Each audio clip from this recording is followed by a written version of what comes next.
They lob something like 32 mortars in a minute. So that's a lot. Like if you know how mortars work, that's belt feeding mortars. And we were kind of the epicenter of what they were aiming at. We were outside the American-Australian embassy sort of area.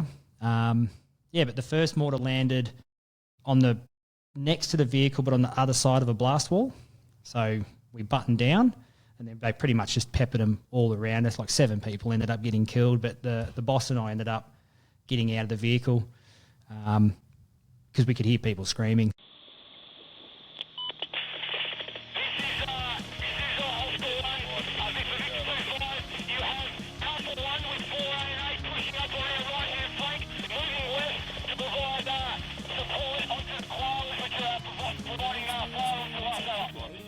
Welcome to Behind the Badge.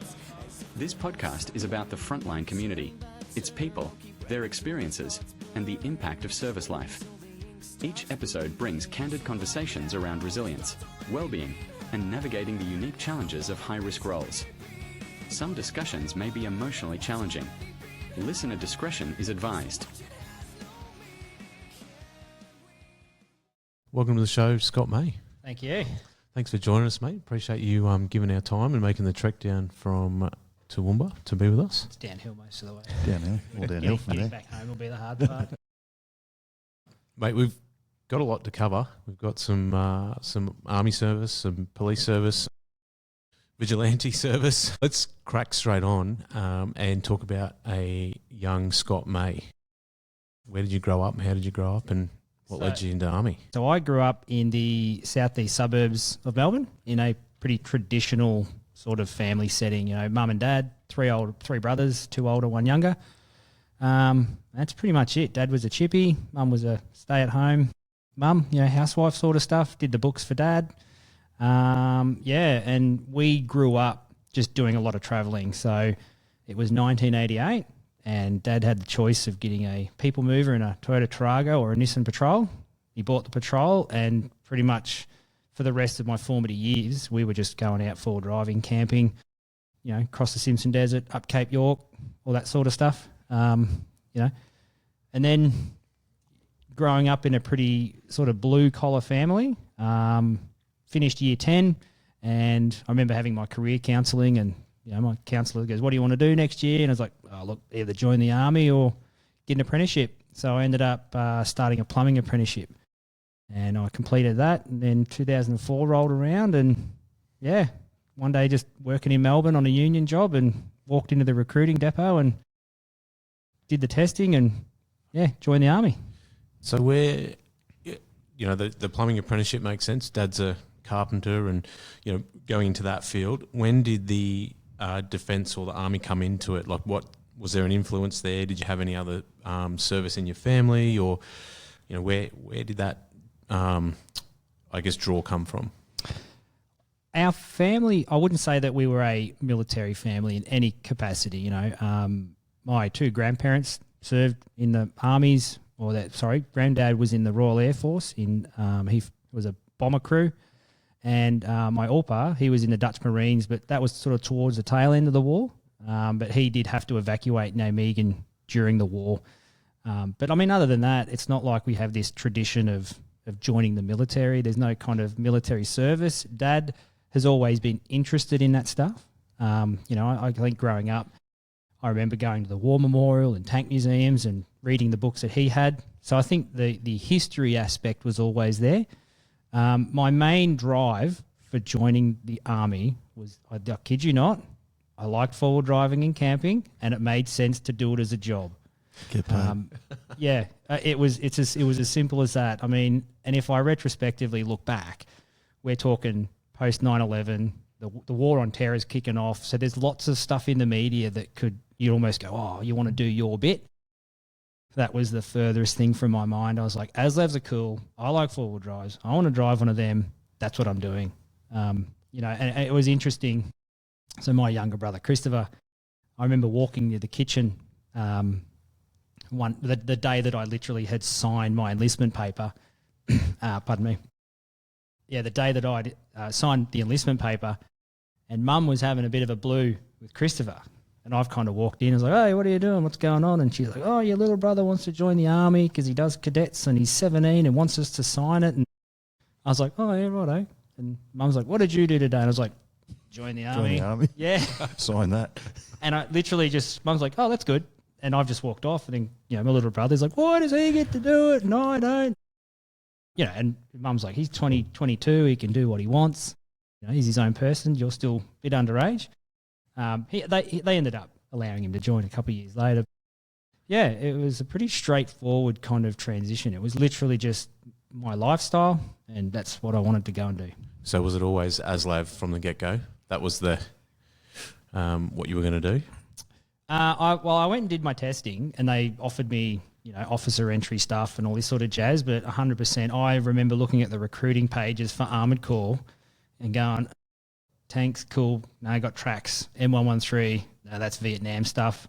And the ASLAV was just like, that is a big four-wheel drive. Like, it sounds really silly and immature, but it was dead set. Yep, that's what I want to do. How good. Yeah. So the ASLAV is like an armoured personnel carrier, but with wheels. So it's an 8-wheel drive armoured vehicle. They've got a personnel carrier variant, and then they've also got a gun car variant, so like a traditional turret with a gun on the roof. Oh, yeah. Yep. So yeah, I dead set didn't care about the mission role of the vehicle. It was just like, that is cool. That's what I want to do. I'm going to go do it. Sweet. How did you go through your training? So Kapuka and Puckapunyal? Yeah. I not really struggled a great deal. I think having the trade background actually really helped me in just the sense of organising and prioritising. When you're at Kapuka, you actually get given, I don't know if they still do it now, but you get given your brass belt keepers and 2 brass buckles. And for the couple of months you're there, you're expected to walk around with these things in your pocket. And if you've got downtime, you polish them. So when they issue them to you, they're dull. And by the time you march out, they're supposed to be polished. And I remember having been a plumber and industrial stuff, working with a lot of copper and brass. Oh, bugger this. I'm not going to sit here with emery paper and polish these little belt keepers and whatnot. So I actually pulled my fan apart, got a rag and wrapped it around the shaft of the fan. I had my brass polished in about 2 hours. And then I just used to keep one that I had half polished in my pocket, so that if pull out for someone's like, where's your brass? Oh, here it is. Yeah, cool. You know. I found Kapuka quite, you know, there was learning to be done in terms of the drill and the weapon systems and that. The discipline part of it, getting yelled at. I've been an apprentice. I've been yelled at by tradespeople. Nothing new. And then the IETs part, so your initial employment training at Pucka,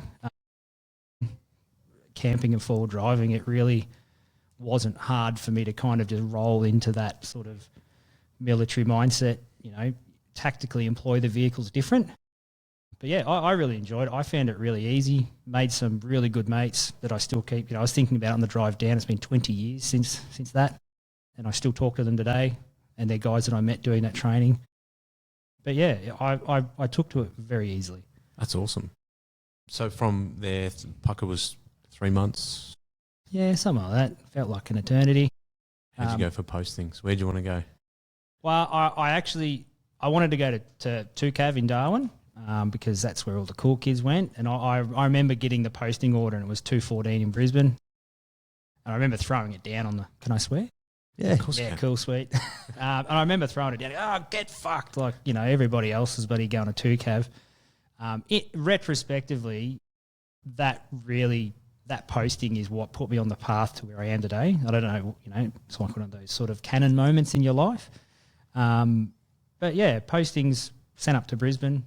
I actually, the day we were leaving Pucka, we were packing up our rooms and one of the boys had an unused condom that they, you know, I don't know why we had it, but one of us pulled it out and blew it up like a balloon. And anyway, I had all like the talcum powder stuff on my hands and it was lunchtime. So we've walked out of the lines and you kind of go down a little fire well underneath the stairs landing and out to the mess and used to hang off the top and swing out. So I did that, slipped because my hands were all, you know, powdered up. And I actually snapped a tendon in my wrist. So I was in the mess at Pucka. Literally, we're flying out that afternoon. I couldn't hold a fork. And the boy's like, you need to go to the doctors to get that checked. And I'm like, I am not going to the doctors to get that checked. So I grinned and bared it, had a few beers at the airport, flew in, to Brisbane, went to work the next morning, and the first thing they do is take you to training cell, and they smash you with a PT session, and the first thing this warrant officer had us do was push-ups. Push-ups. Yeah, and I'm like, oh, my wrist, oh, I've done something to my wrist. Went down Perfect. So I went to the hospital, and they did x-rays, and they're like, when did you do this? And I was like, I'm doing push-ups just before. Really? Because it's pretty angry for an injury you did an hour ago. Oh, how good. I was not being held back at Pucker, not I hope in 80s. What year was that? So was that 04? Yeah, that would have been mid 2005, end of 2005. And at that point, 214, were they busy in that deployment cycle yet? Yes. Second 14 had just been put on the Orbat, so it was their kind of time to start ramping up, sending blokes over to Iraq and Afghanistan and all that sort of stuff. So, yeah, but I missed out on the first lot of trips, which was a bit sucky because there were kind of people back at the regiment that were magically healed when their name was read out for being on a rotation. But a really cool little consolation prize to that was I actually spent 5 days down at Indy doing the Indy cars. And I don't know if you recall, but the last time Defence had anything to do with Indy was when they had the helicopter with the show us your tits sign on the balcony. hanging out the window of the helicopter. So we got sent down to Indy for 5 days as young 20-year-olds with 2 ASLAVs for a part of a recruiting stand, and we were under very strict orders, do not fuck this up. It's the first time we've been invited back since the show us your tits incident. But that was really cool because we were basically kind of like grid girls for girls. And the whole thing was supposed to be when we get down on the Thursday or the Friday, the ASLAVs were going to do 1 lap of a little display lap driving around the Indy track. And then there was a bit of misinterpretation in that, and it was every day they were going to do a display of the defence vehicles. So we've rolled in on the Thursday, the race marshals have come up and they're like giving us the order of march for the vehicles, and we put the 2 ASLAVs out the front because they're just big gun cars, pretty impressive for the crowds. And we're getting our briefing from the race officials, and he's like, righto, you've got a Land Rover there, that's your order of march, and the Land Rover's the pace vehicle, not to exceed 30 kilometres an hour, and blah, blah, blah. And yeah, righto, no dramas. And I was in the very first gun car, and the troop leader was the crew commander, and we get out on the track, and the race officials are on the radio, and they've given us the okay to go off, and literally the boss just comes over the intercom, he's like, Maisie. I was like, yeah, mate. He goes, fucking punch it. So we ended up doing like 4 or 5 laps in these, literally racing 2 ASLAVs around the Indy circuit. It was cool as the race officials were on the radio trying to call us and doing your key, your mic, oh, broken, cut, what? Sorry, the radio's playing up. And that was a really cool little consolation prize. Not the job that I signed up to do, but it's that's a very rare opportunity when you work in defence or emergency services where you actually get to interact with the community on a positive note. One of the core memories, the really cool ones that I still to this day is just I would love to meet this kid. We didn't get given any white fleet vehicles, so we were down there for 5 days with didn't have a Commodore or a staff car or a Land Cruiser to kick around in. And so we just used the ASLAVs as our white fleet vehicle, kind of like what you guys do when you go get your coffees in the trucks. And we were coming home one night and the boss goes, oh, let's get pizzas for dinner. So we've pulled down a side street into like a little set of corner shops, the dry cleaner, the fish and chip, the bottle-o. And we pulled in and I've gotten out of the vehicle and said to the boss, I'm like, mate, it's 2 ton and under. We can't park here. We've got to move. So the boss is like, oh, we'll just park outside the pizza joint we're going to. So I was ground guiding this vehicle, this 16-ton armoured vehicle, in the dark, had my cam uniform on with the slouch hat, and there's this kid and dad, they just got out of the car, and this kid's like, oh, Dad, check it out, there's an army guy. And I was like, oh, hey, mate, just wait here. Something cool's coming. And the 2 lavs roll around the corner, and this little kid was just like... buzzing. Oh, dude, it was cool. And literally we pulled up and, hey, mate, you want to get in it? So we turned all the weapon systems on. Like, obviously they can't fire them, but all the sight heads all lit up in thermal, and he was traversing the turret around, and it wasn't like a controlled, display at a stand at a show. It was a kid in a vehicle being supervised, and it was just so cool. And like the dad was sort of out standing next to me, and he's doing the old, what engines it got in it and how fast did they go? And I was like, dude, you don't care about the tab data. Like, do you want to get up in the other one? So this dad and this kid in two ASLAVs in the turrets, basically having this pretend war with one another, like in actual real army vehicles. And, then the Sheila from the pizza shop came out and she gave us our pizzas and she was up in it. And after about 10 or 15 minutes, we had all of the people from these shops around these. We were eating pizzas and, it was just a really cool ad hoc, grassroots community engagement. Yeah, it was really cool. 5 minutes of that PR, they're probably still talking about it today. Yeah, and I genuinely like to meet that little kid because he would have been 10 years old, just because that 100% would have to be one of those formative memories that you're never going to forget. He might be in defence.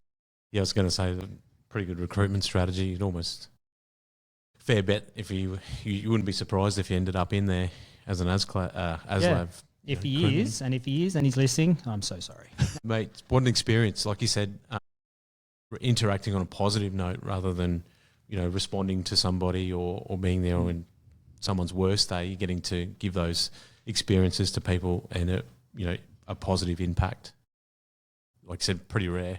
Yeah. Oh, yeah, exactly right. You don't get to do them a lot. And I think in the role that we had, Armoured Corps, early 2000s, we used to do training where we'd get out on the roads and, just road runs. And that was, I wouldn't say it was a regular occurrence, but it was something that wasn't just a one-off. But that one there was particularly just like, that was cool because it was father and son, just impromptu visit. Yeah. Yeah. And, now thinking about it, I'm a dad with a kid the same age. Like I could just imagine my young blokes. Just like, lighten up. Yeah. Yeah. So, did you just fuck it, the indie thing, or did you get invited back? There's a story behind this. This is such a good story. So, in order to go down to do this indie thing, right, our troop sergeant, who I'm just going to call him, I'll call him Sergeant X. He was a knob. I didn't like him. He didn't like me. But he made all the people that were asked to go to write like a 1-paragraph reason as to why they should go to Indy. And then he basically said, and on the Friday, we're going to be doing the run around the track. I'm coming down to do it because you can't be trusted to do it. Standard.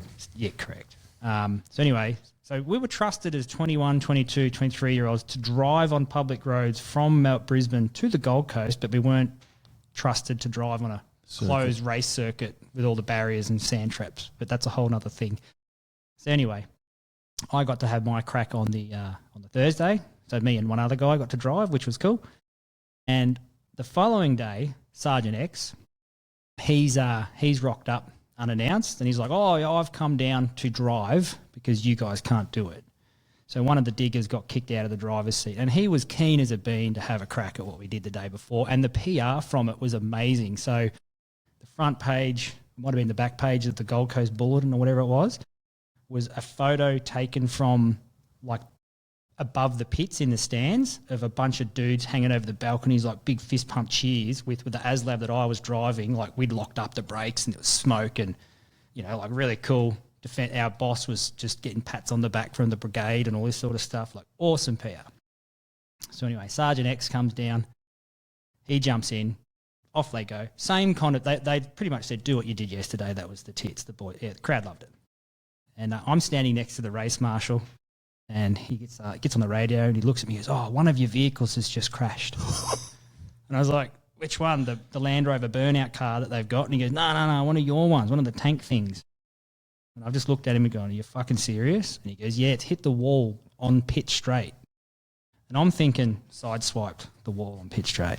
So anyway, they cut it away and they bring the ASLAVs in. And the boss gets out of the turret. Brice Javot, he's a pretty good young dude. And I bailed him up and was like, boss, what happened? And he goes, oh, we're doing what we did yesterday. And you know how we went down Pitt Straight and we hit the picks and they did like a pepper pod movement and the other car comes screaming past? I'm like, yeah. And he goes, yeah, there was a patch of oil on Pitt Straight and the car did a pivot turn and T-boned the wall on Pitt Straight. And I looked at him and said, so you're telling me an 8-wheel drive vehicle hit a patch of oil on a fucking IndyCar track that was big enough to make 4 wheels lose traction and a big heavy vehicle do a pivot turn and T-bone a wall? And he looks at me and I said, what actually happened, boss? He's like, Sergeant X was driving and he was being a show-off and he was trying to do fishtails down Pitt Straight and the front 4 steering wheels, they rolled under on the bead. So the front grabbed and it like nosed in and then T-boned the wall. I mean, the best part was that my boss at the time, he had a young lass in the turret as a bit of a joyride who happened to be the brigade commander's daughter. So it wasn't a great vehicle to be in crashing. It wasn't a great look. It was just, it went from being like awesome to the next day, just like literally in the paper, the same article kind of thing was like Army fails at Indy. And it was a picture of this. No. And it was the moment of impact. So you could see the concrete and the puff of dust and all this sort of jazz.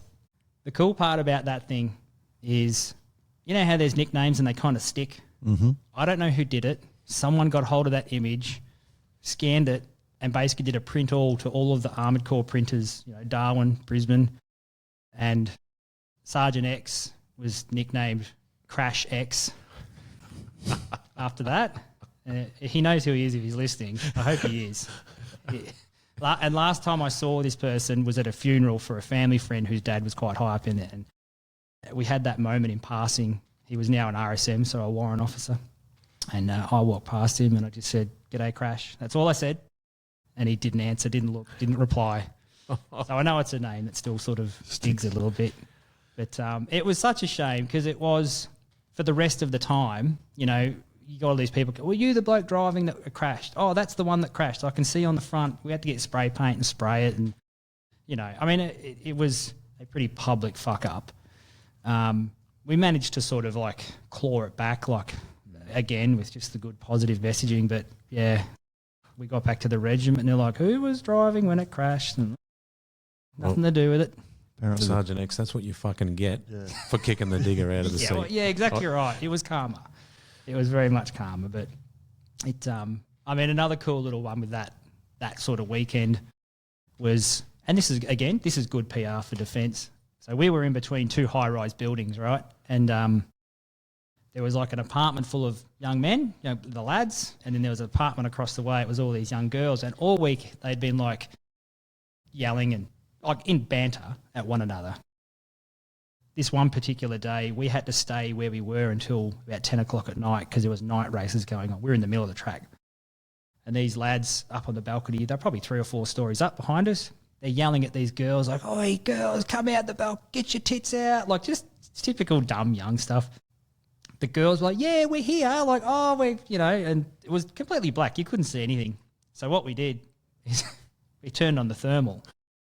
And we got video of this. My mate took video. It's pretty funny. And it's like I was behind the gun and, you know, you hear Danny on the turret. He's like, "Oh, yep, mate, it's 3 stories up." You know, gave me the target indication. And it's like, "Yep, got it on." And there's these girls in thermal out in the balcony. And the boy, we sort of timed it like, "Show us your tits." And these girls, "Yeah, we're doing it." And just as she's like lifted, the 3 of them lifted their dresses up, we lit them up with the big searchlight. And these girls just kind of like froze, and the lads behind us were like, "Yeah, boy."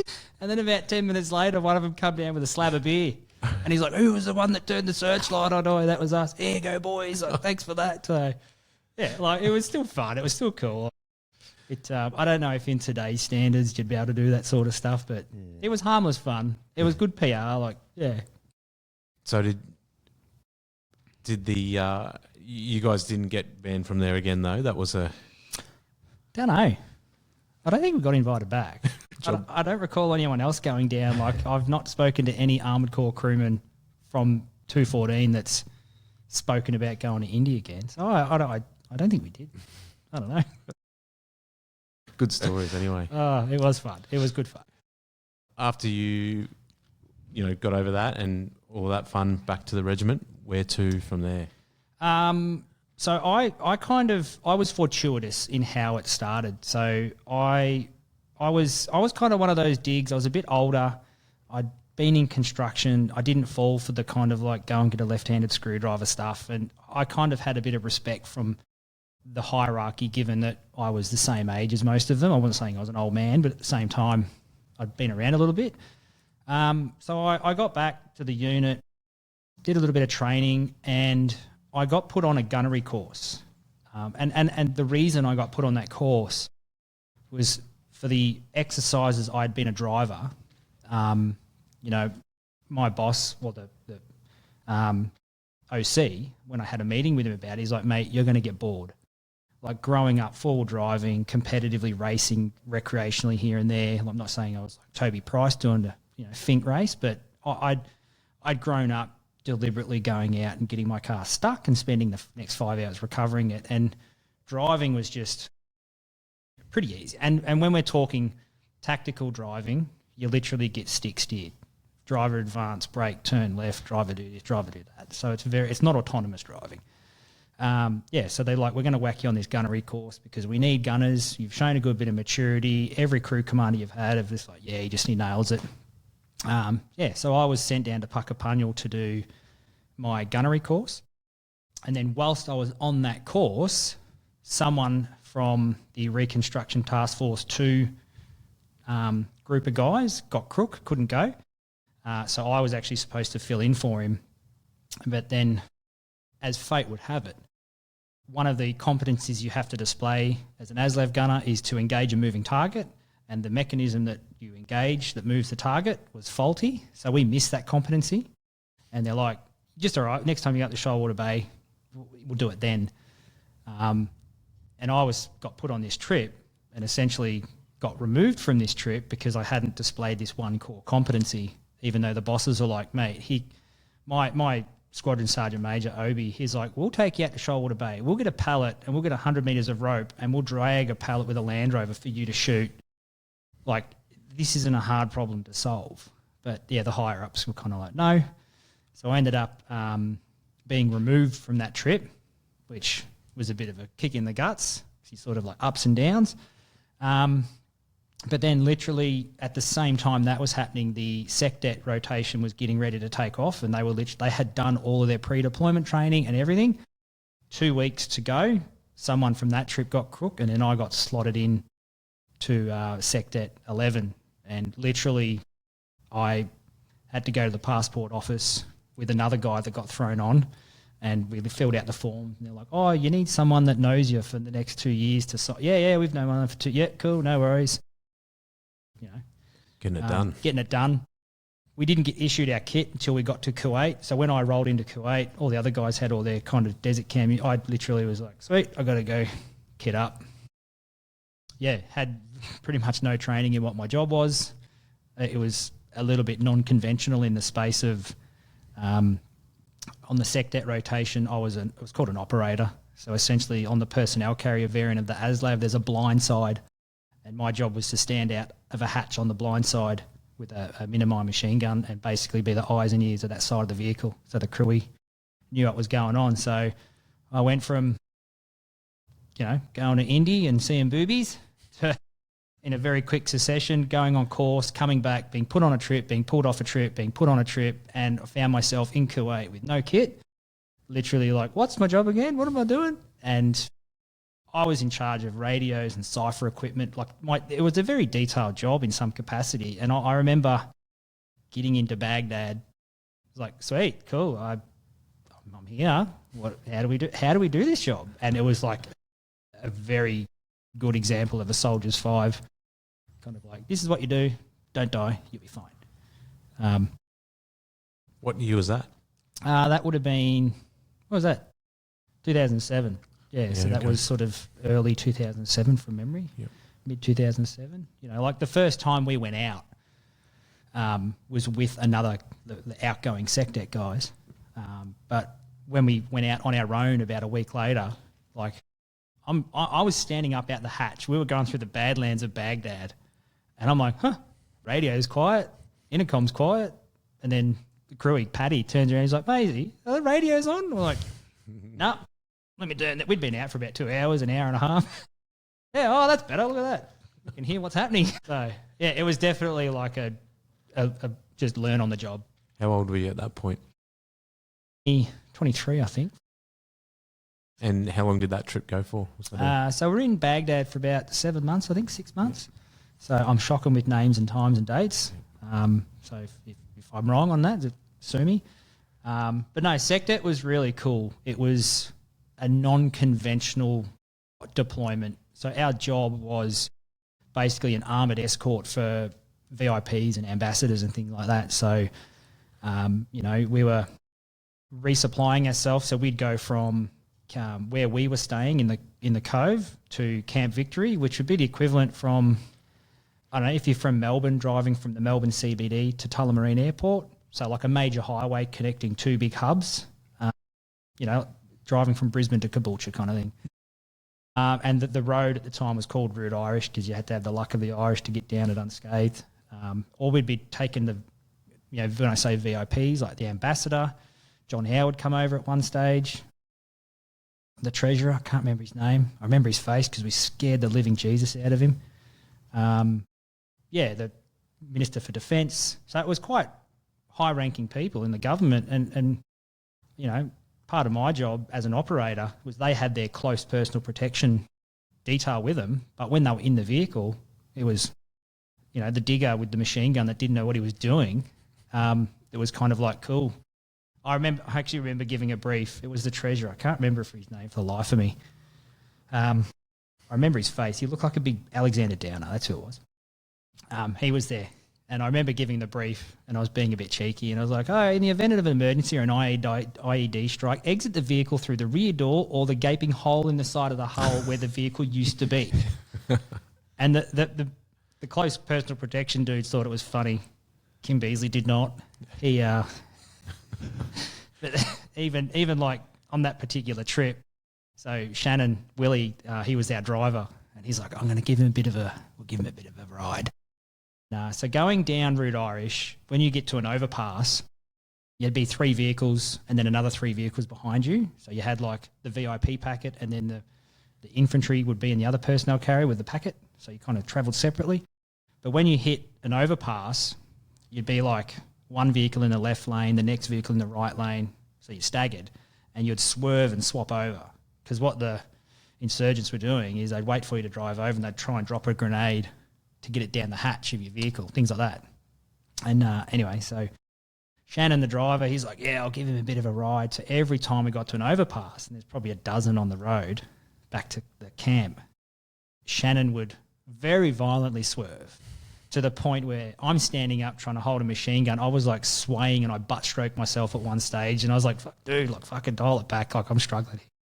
But we got back to the Cove and the ramp dropped.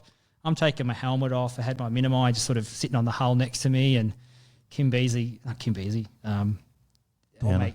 gets out and he's full on shaking and he's white.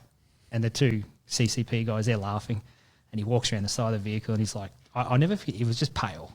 And he's like, that was terrifying. I don't know how you do that. He's like shaking. And I looked at him and I'd taken my balaclava off. I'm like, fuck. I said, you should see it from up here. It's even worse. Like, and then he was in Baghdad for about 3 days.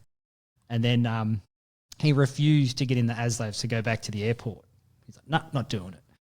And they're like, okay, cool. So you can go on the Rhino. So that'll take you back, because they couldn't get the choppers because we had to pay for them. The government paid for them. He wanted a chopper ride. And they're like, no, it costs too much.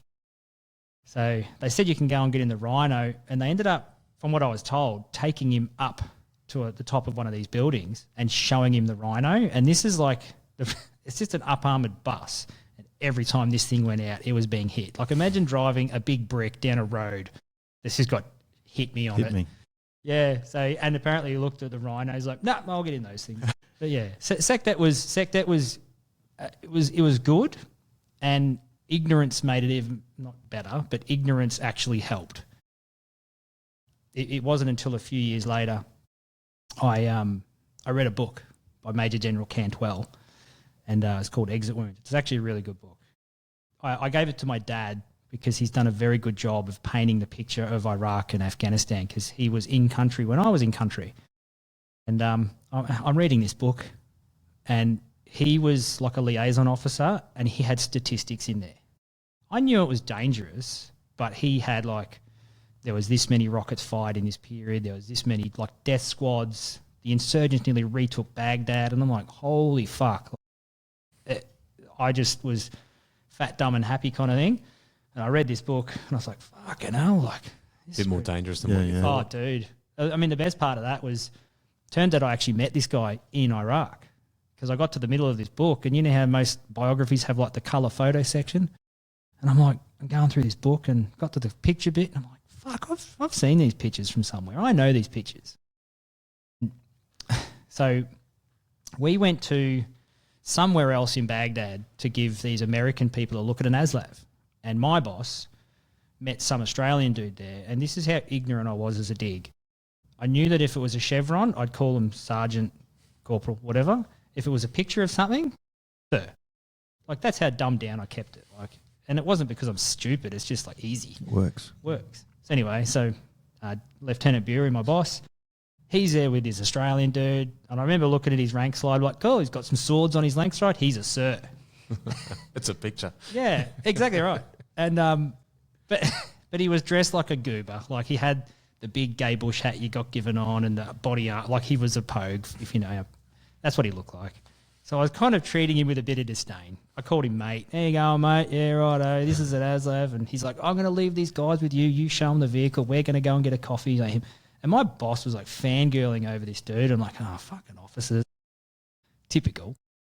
Anyway, at the end of that, they came back and I'm chatting to this sir.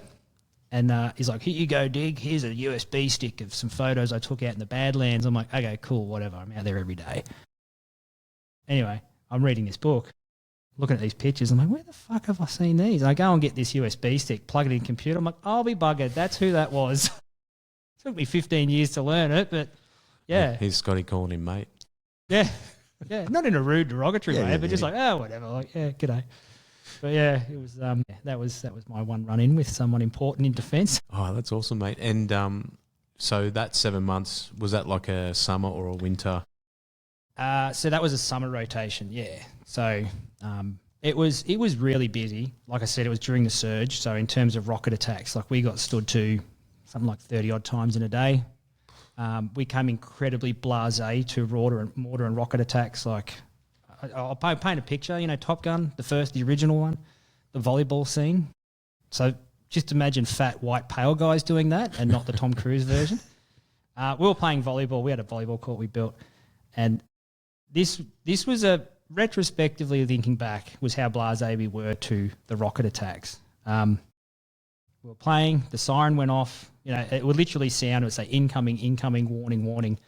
And you had probably 10, 15 seconds. One team stopped and looked up and kind of gauged just by ear what it was, where it was coming from, where it was going. And in this moment, the ball was kind of lofty and the other team played on, spiked the ball and won the point. And then the rockets landed over there, probably 100, 200 metres away. And dead set, no one gave a shit about the rocket because like, nah, that was Into, replay that point, that's Into. And then we had this full-on argument as to whether that was a valid point or not. Just completely... Who gives a shit about the rocket? Yeah, don't worry about the rocket. But yeah, like it's... And it's the old adage of your luck eventually runs out. We did get mortared one day pretty badly. So we were outside the Australian embassy picking up the ambassador for a job, and the two personnel carriers were actually under the embassy, like in the hard standing kind of thing. And I was outside in the gun car this day because the gunner was away on leave. So I was the gunner. So me and Darren Bury, Lieutenant Bury, were sitting on the turret hatches with our feet dangling down into the turret. Jake, the driver, he's standing on the engine deck, and we were literally talking about the footy or something innocuous like that. It was a beautiful day. You're in the safe zone. Everything's good. And essentially what happened is they got a truck with like a taut line aside, and they just drove it down the end of the street on the other side of the blast wall, used the street as a linear aiming mark, and they lobbed something like 32 mortars in a minute. So that's a lot. Like, if you know how mortars work, that's belt feeding mortars. And we were kind of the epicenter of what they were aiming at. We were outside the American-Australian embassy sort of area. But the first mortar landed on the next to the vehicle but on the other side of a blast wall. So we buttoned down and then they pretty much just peppered them all around us. Like 7 people ended up getting killed, but the boss and I ended up getting out of the vehicle because we could hear people screaming. So we've ran across the road during a mortar attack. And when you do first aid, they teach you Dr. ABC. So this is like the first time I've kind of been in one of these situations. And I remember running across the road in the middle of this mortar attack in my head doing the Dr. ABC. And I'm like, D, danger. And I said it out aloud. I don't fucking know. The sky's exploding. Like, but yeah, there was these 2 wounded Americans. The bloke had been hit on the leg. He was missing a big chunk of his leg. And the lady, Maria Ortiz, turns out she was the head nurse of the trauma surgery hospital, that she was going to work. She was starting her shift. She'd been hit with a bit of shrapnel just in the middle. And like I just sort of hooked in, and this is a very cliche thing to say as the training kicks in, but I very much remember just going, cool, puncture wound, pressure, hand under the back, found the exit wound. She was in a really bad way. The Americans were hiding in their bunker yelling at us to take cover whilst we're looking after their countrymen. And when you work on a casualty, they teach you to lean over them so they can't see what you're doing. So I was doing that, and she tapped me on the shoulder, and I sort of turned around. I don't know why I asked. She said, "Are you okay?" Like, what a dumb thing to say. And she shook her head and said no. She had tilted her head back. She had like a big bit of metal in her throat. So I was just like, cool, just breathe with me. Like, just, there's nothing you could do. And guys from the embassy, Australian blokes, had come out, and then the rest of the ASLAV crews had gotten stretchers. They took the bloke away. He lost his leg but survived. And then, we got Maria, and these 5 or 3 Americans that were trying to help, I had to give them a soldier's 5 in how to put someone on a stretcher because they'd never done it. I literally said to them, "Did you know how to do this?" And they're like, "Nah." Anyway, so I gave old mate at the head, like, that head comes with us. This is how we do it. And as soon as I rolled her, gave the count, he let go of her head, and it was just a horrible scream. But we got her on the stretcher, and then a couple of our blokes come over, and I was kind of like, oh, thank God, like there's people that kind of know what they're doing. And they took her away, but she ended up passing away on the operating table with her colleagues working on her. It was brutal. Like, we went to the memorial the next day, and, I only met her for 5 minutes, but it's... Big impact. Oh, it was huge. Like, just to see, it's easy when you're detached. You know what it's like. It's easy when you're detached from a casualty or a victim or something like that. But when you know them and, like, you're just trying to sit there looking at these people, like, she was the first female casualty since Vietnam, and it was their friend. It was just that was a really... So, obviously, treating that lady, that's autopilot's kicking in, everything's getting done. How do you process that after? Like, do you remember what was sort of going through your mind at the time? Yeah, I actually... Thinking about it very recently, it's a weird skill set that I've got. I don't mean this as like some kind of brag, but when things get hectic, I've just got this ability to like slow my mind down, and like the clarity remains. This was the very first time that I was involved in we'll call it a critical incident. I've seen car crashes and that as a young bloke, but this is the first time it was me, Johnny on the spot. High risk. Yeah, and I 100%. If I had an hour, I could give you blow by blow, remember it exactly the way it was, what I did. I had to debrief with the medics, and I sat there for 2 hours with him for a 5-minute kind of window. And he's at the end of it, he was like, "You didn't wear gloves." And I even said to him, like, yeah, but the thought process at the time was, if she is a coalition member, she can't have AIDS, so I'm going to risk it. Like, I don't have time. But yeah, it wasn't until, like, once it all finished, I remember walking back to the vehicle. So literally standing there, 10 minutes later, there was an Iraqi dude with a fire hose washing the blood away. It's just like a race. Like, it never happened. But I remember walking back to the vehicle and we had still had a patrol out in the red zone. So we were kind of like, they were out already at where they had to go and they were going to be our reaction force in case something happened to us. So we had to get those guys back. I remember walking up to Jake, the driver, and he was only 18, 19 at the time, and I was just kind of laughing. And it's such a weird reaction to laugh. And it wasn't like, oh, that was awesome. It was just like this weird kind of laugh. And then we had to, because we had to go and sit in the QRF position, we sat out in the sun for the next 2 hours in the turret in a 40-degree day, covered in human blood. And I just remember like me and the boss and Jake were just the only words that were said, words that were worth saying, if that makes sense. But just, it was this weird, very gruesome way of like processing what had just happened. Like you're literally in pale coloured desert cam uniform with blood. I only had one water bottle to wash my hands, and you're just like, you're processing what had just happened, how you reacted to it, and you're looking at your hands and it's like, well, this is human blood on me. Like, I want to get it off. But at the same time, it was kind of cathartic in a kind of morbid way. So you were in a QRF position when you were doing that? So were you in the red zone? So we had to then move from the embassy to basically one of the gates that gets you out of the red zone, out into the red zone. So we were kind of like at a checkpoint that if something happened, we could just punch it straight out. It was called the 4th of July Bridge. That's where we were.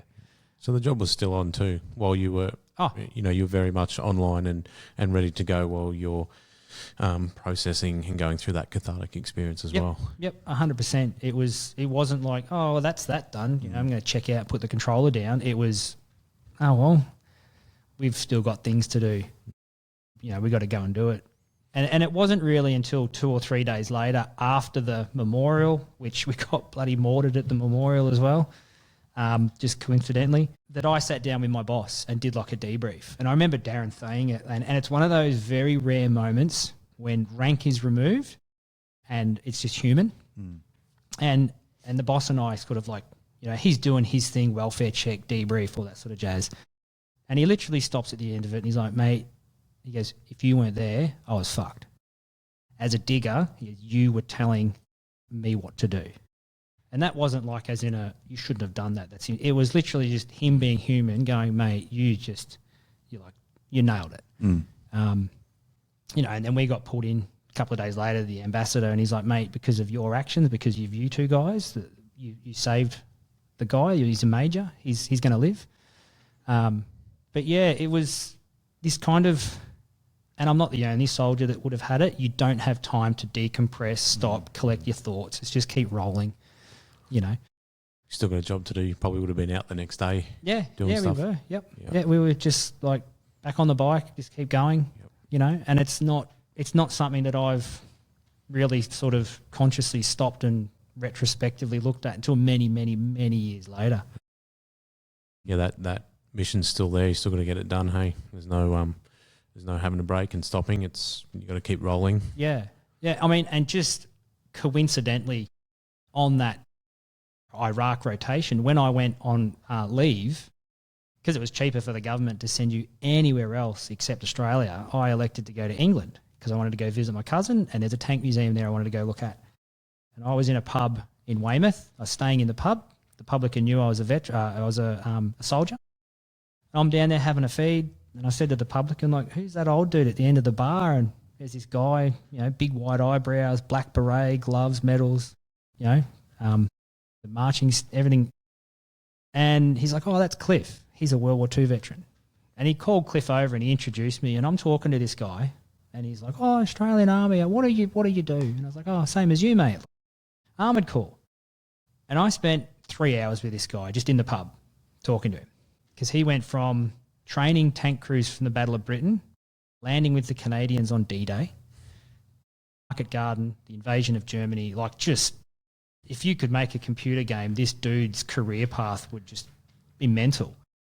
And he's just telling me these stories, and we're just yarning, and he kind of, I told him what had happened, and he's like, try doing that regularly, every day, every week. Like, You know, he's like, that just, it takes a mass. And he was 90 odd, you know. And I think subconsciously talking to him was actually kind of like helping process it a bit and putting it into context. Normalise.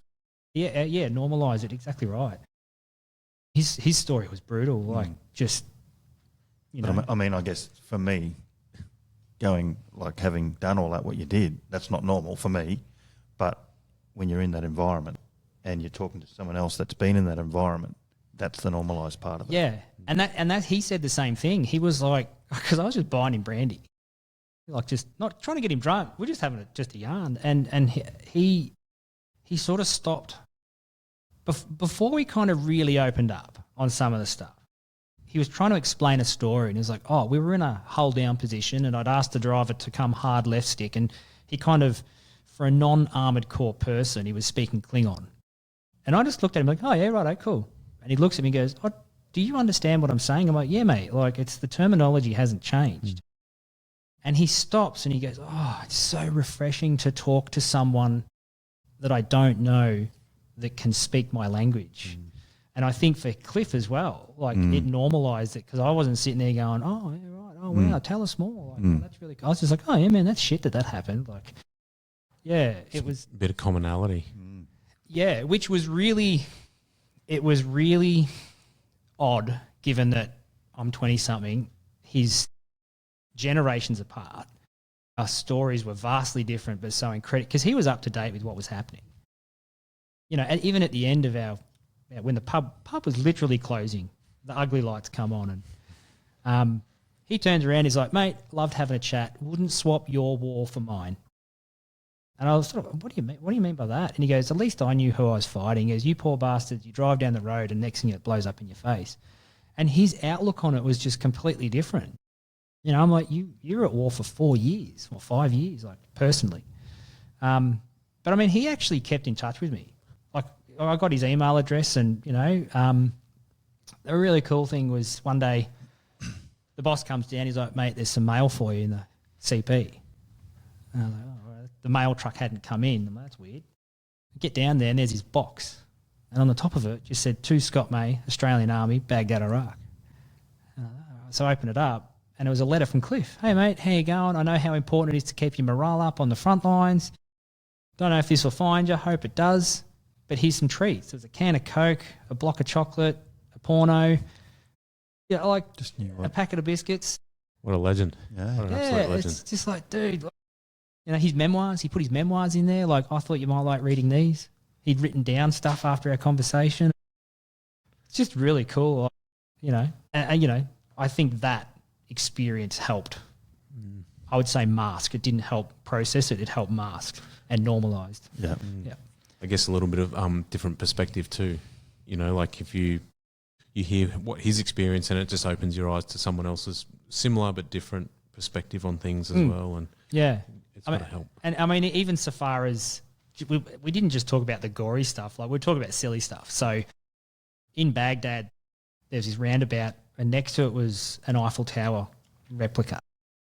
And for some reason, our Ramey guys decided to nick it. But instead of doing it at night, a little bit clandestine, they went out during the day with a little crane on the back of their lav, and they just literally hooked it up. And they lifted it high enough, the crane only had enough reach where it was literally a couple of inches off the ground. And they're driving down the road with this crane on the back of their lav with this friggin' Eiffel Tower. And the Iraqi police barred them up, and they're like, "What are you doing? Can you put that back?" You know, so we were sort of just spinning those sort of silly yarns, and he was actually, he told me this story. He's like, they had to do like anti-IED training kind of thing. And he goes, they had this British dude come out from the engineers, and he's got all of the new latest and greatest German weaponry that they've captured. And he goes, this bloke's up the front, he's holding this big-ass anti-tank mine. He's like, "This is the new anti-tank mine. It'll wipe out a Sherman and doom and gloom. If you find one, don't fuck with it because it'll rip you apart, blah, blah, blah. You're probably not going to see one because we captured this and blah," you know. And he goes, he's making this big hoo-ha about it. And Cliff goes, "Oh, yeah, I've seen one." He's like, "No, you haven't. You haven't seen one." He goes, yeah, no, I have. He goes, so they went back to the tank, got their fry pan and brought it back. He goes, "Yeah, we made our fry pan out of one." And he reckons this engineer's like, how did you get this apart? Because the lid made it really good. He goes, it was just big, it was deep, and we smashed it open with our bayonets. And he's like, so him and his crew were like bashing away at this anti-tank. They didn't know what it was. They're like, I don't know what, it's not a mine because it doesn't look like a mine. So they pried it open and bashed rocks on it. And he goes, yeah, it made a really good fry pan. It's like, just the dumb stories. Is yeah. Oh, so good. What a good experience to have. And so that was on your like leave rotation in the middle of that trip? Yeah. Did it fall in the middle? Pretty much, yeah. Yeah. Yeah. For some people it was early, but mine was pretty much smack in the middle. Yeah, cool. And then, so was the rest of the trip sort of like pretty mundane or pretty standard? Yeah, from there on it was. We still got rocketed a lot. There were still near misses. We had car bombs follow us through checkpoints. I remember one of the guys, this is before GoPros. It sounds, oh God, it makes you sound old. Before GoPros, 2007. So he got an ammo box and cut the front of it out, and he mounted a VHR digital camera. And he zip tie that all over the vehicle to get all these cool videos. And he actually filmed this incident. We were going down Route Irish one night, and there was a heap of barbed wire and rocks underneath a bridge. So Jake, he was in the lead vehicle. He was the driver, the boss's driver. Basically just, 2 or 3 lane highway, swerve. Everyone's wanted to do this in peak hour, swerve through the median strip into the oncoming lane, and we just kind of kept rolling. It was a bit of a near miss because vehicles did bank up and nearly hit one another, but we didn't stop as such. We kind of like slowed right down and then took off. And I was in the rear call sign, and as we've come into Camp Victory, would have been maybe 10 o'clock at night-ish, I don't know. We had to sign in because we were the last vehicle, so we'd stop 10 vehicles in our packet, and we'd give some, they'd always ask, who's your packet commander? It was Captain Crunch or Major Payne or some bullshit like that. But anyway, this one particular night had a yarn to the guys on the front gate, and he's like, did you guys hit the bridge with all the gear underneath it? And we're like, yeah, we just drove around it. And he goes, an American convoy stopped at that debris, and there was 105 rockets lined up in the grass. So basically they just had a broadside into half a dozen Humvees and killed a couple of coalition soldiers. So there was lots of incidences in Baghdad where it was near misses. I was literally, when I said before, like a vehicle-borne IED detonated at a checkpoint, we were the last call sign, and we were like snaking through the chicanes, and as an operator, you sit down because snipers like taking pot shots at armoured crew. So I've literally I remember turning around and seeing a car behind us. I remember like popping down and then like whack-a-mole, the crew commander's like, right, Maisie, up you get. And I remember standing up and just like, fuck, dust storm kicked up quick, and paid no more attention to it. And it wasn't until we got back, Paddy was like, there was a car bomb at the checkpoint following us in. It's like, holy shit. So it was constant like that. But I think lack of maturity, lack of processing, I wouldn't say lack of awareness. I was aware. It was just, Probably what you got used to as well. Like you're saying with the rockets and mortars flying over, and you care more about the volleyball point than the mortars coming in. Yeah, and very much like, we went out one night and there was a Bradley armoured fighting vehicle that had just been hit. And the tanks, they were doing all the cordon around it. And I remember just driving past it being, oh, that's shit for those guys. Because you just kind of like, that's not me. As much as they're coalition forces, it's different role, different mission, It just becomes normal. You even just kicking around the cove, in shorts and T-shirt, you'd hear IEDs go off. They drove I think it was a cement mixer or a truck of some sort full of gas bottles and artillery shells into a wall. I think it was a prison. They're trying to do a breakout. And I remember hearing that blast. It was a big bomb.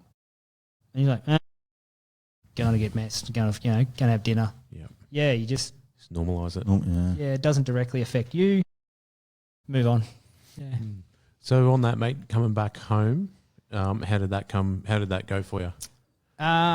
Pretty shit.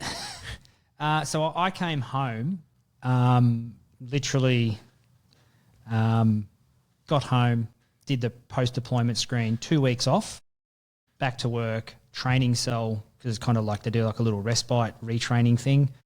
And I remember we were in training cell, maybe I'd been back at work 2 days, and someone comes down, who wants to go to Afghanistan? I'm like, yep, fuck that, I want out of here. And I literally volunteered to go to Afghanistan.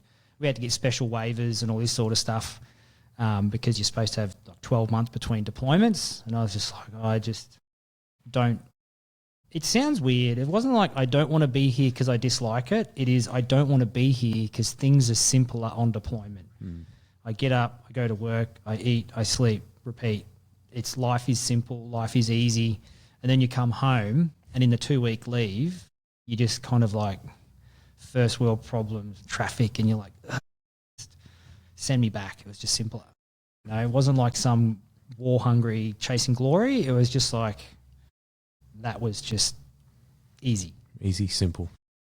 Yep. So I volunteered for Afghanistan. This is probably the first time my wife's found out about this. Sorry, just quickly, were you on the home front? Were you with her then? Well, and this is the other thing that made my perspective shift is that I met my wife in those 2 weeks off at, of all places, the Vic.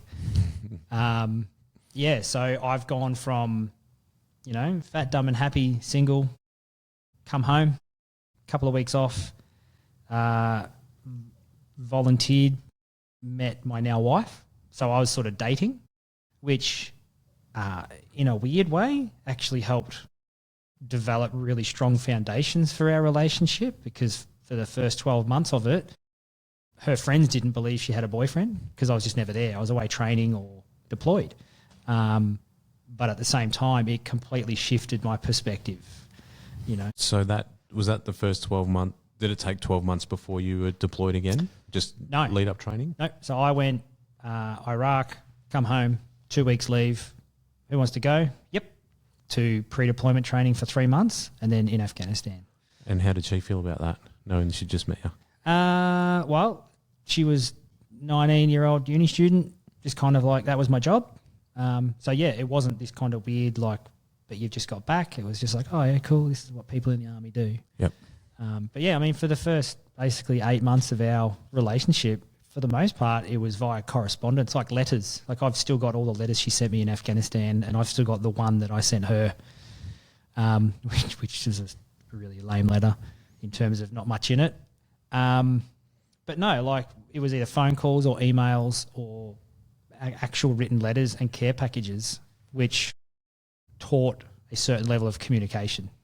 So what about the difference between the first deployment being a single guy to the second? Is there are you a bit more risk diverse or you now got someone else back home, or does it make it easier having someone at home to communicate with? I remember probably 4 or 5 months into the trip in Afghanistan, I was on picket one day looking out into the desert and I was just like, what the fuck am I doing here? Yeah. Like, why am I here? Not in a political sense or a geopolitical sense. It was like, there's someone at home. And, you know, I know that my mum and dad and brother and mother and all that sort of stuff were all there, but now it's like I'm now thinking for two and I have to make those decisions. It definitely changed how you see yourself. I wouldn't say that it made me less or more risk averse. I think it made me more risk aware, you know. There's something waiting for you, something more waiting for you at home type thing. Yeah, it's just exactly right. There is a definite future there that is an undefined quantity, and I want to go find out what it is. Why am I here worrying about these fucking warlords trying to sort their shit out? As much as it makes for a cool story, and it's, you know, it foundational sort of like stuff as a young bloke for who I am today, it was still a much more difficult deployment because of that one person you knew was waiting for you. On that, what trip was it and where were you deployed in Uruzgan, and what was the access to you said phones and emails and stuff? Did you have regular correspondence with her? No. So we were Reconstruction Task Force 4. So it was 2008. So basically, like I said, very quick rotation turnaround for me. And in terms of access to internet, it was only when we were in the FOB that we had, which funnily enough, talking to people that deployed subsequently, you know, in 2014 and whatnot, they're like, oh yeah, we had internet the whole time. It's like we got given a sat phone once we did a 2-month trip outside the wire building this causeway thing. And in that 2 months, we got given the sat phone once for 5 minutes. You know, there was mail, so you could write letters. Mail would come in sporadically. You know, the choppers would fly it out. And we were literally a stone's throw from Tarankout. Like at night, you could see the lights of Tarankout. So we weren't like way out in the boondocks. We were 50 Ks away. But we were very much removed from the rest of the world. You know, and then you talk to people that deployed many years later. They're like, yeah, man, it was bitumen road the whole way. It took us 20 minutes to drive from A to B, where it was like a day trip for us because of IEDs and all this sort of jazz. They had internet. They had everything. So I guess that's sort of the point. If you're there for an extended period of time, that, I guess, development and advancement in the area, you know, for the locals, that is. Yeah, You know, yeah. And I mean, even for the troops, like I'm not begrudging them that they had the internet because it is a lifeline. It is a constant stream of communication. You know, and I mean, even SecDet in Iraq, we had a phone we could use whenever. In that sense, the two trips were very different. So SecDet was kind of like you go out do the Call of Duty stuff during the day, but at night we were dead set in our beds playing Call of Duty. We had a LAN network set up, and we had a mess that you could go to and ask the chef to cook you an omelette to your liking, and you know, it was all the modern conveniences were there. Afghanistan was a conventional operation, living off rations for 2 months. We were the first deployment to go from Tarankout down to Kabul, and then we drove north up to Zabul. So it would have been one of the largest armoured convoys outside of our first deployment into southern Iraq. That was like a 200-kilometre convoy over I think it was a week or something we were gone. So we were out and about doing our job in whatever role it was, you know, either providing security or the reconstruction element. And yeah, communication back home was sporadic. Yeah. Yeah. How long was that trip? Was that another 7 months? Yeah, so that was about 7 months, 6 months. Yep. And did you go to England again, or No, and getting back to what we were talking about before, I flew back to Australia because Lana was here. You know, so it there was something to take me home. Yep. You know, and we ended up going and staying in like a bed and breakfast down in Coffs Harbour and looking at 1,000 waterfalls along Waterfall Way. Like if you've never been there, there's lots of waterfalls. But yeah, like I came home and then, you know, went back at the end of my leave period. And where did that fall again? Was that in the sort of in the middle? Yeah, pretty much. Yeah, nice. Smack in the middle. Yep. And RTF4, was that over like again summer period for you? Yeah, that was a summer rotation. You can jam your winter rotations. I've got a few mates that went there in the cold. You'd rather the warmth? Yeah. Well, I did a lot of four-wheel driving and camping in the snow as a young bloke. Yep. Going and fighting a war in it doesn't sound too fun. Not allowed to make snowmans. Yeah, so what year was that? Was that 07 you said? So that was 2008. 2008. Okay. Throughout that, was that more like a shoot threat versus IEDs? So the rules of engagement for RTF were, we'll say, convoluted. So basically, in a nutshell, you were not allowed to engage a target unless you deemed there to be an immediate threat to yourself or someone else. And it didn't help that we had some Army legal beagles in the pre-deployment training that were reservist civilian lawyers. And this dude literally sat there and he's like, right, I'm going to explain the ROEs. If you see a guy in front of you holding a grenade, you can't shoot him because the grenade is not a threat. If he pulls the pin, you still can't shoot him because he's not a threat. If he cocks his arm, you still can't shoot him because that grenade's not going to go anywhere. If he then goes to throw it, in that forward motion of throwing it, he is a threat, you can engage him. Once the grenade has left his hand, you can't engage him. So we've got a room of 400 dudes that are like, what the fuck? Like, you know, and that was the black and white legal definition of our ROEs. They ended up getting rid of him, and a couple of days later we had one of the RTF2 lawyers come in, and he gave us a very dumbed down version of it. Was essentially like, if you think there's someone that's going to hurt you, do something about it and we'll deal with it later. Yep. You know, and it was a common sense approach. Which is what you need. Yeah. I mean, even if we looked at our ROEs, we as Armoured Corps crewmen had weapon systems that could shoot out to 3-4 Ks, and we found a guy up in the hills, like way up at the snow line, watching us with binoculars.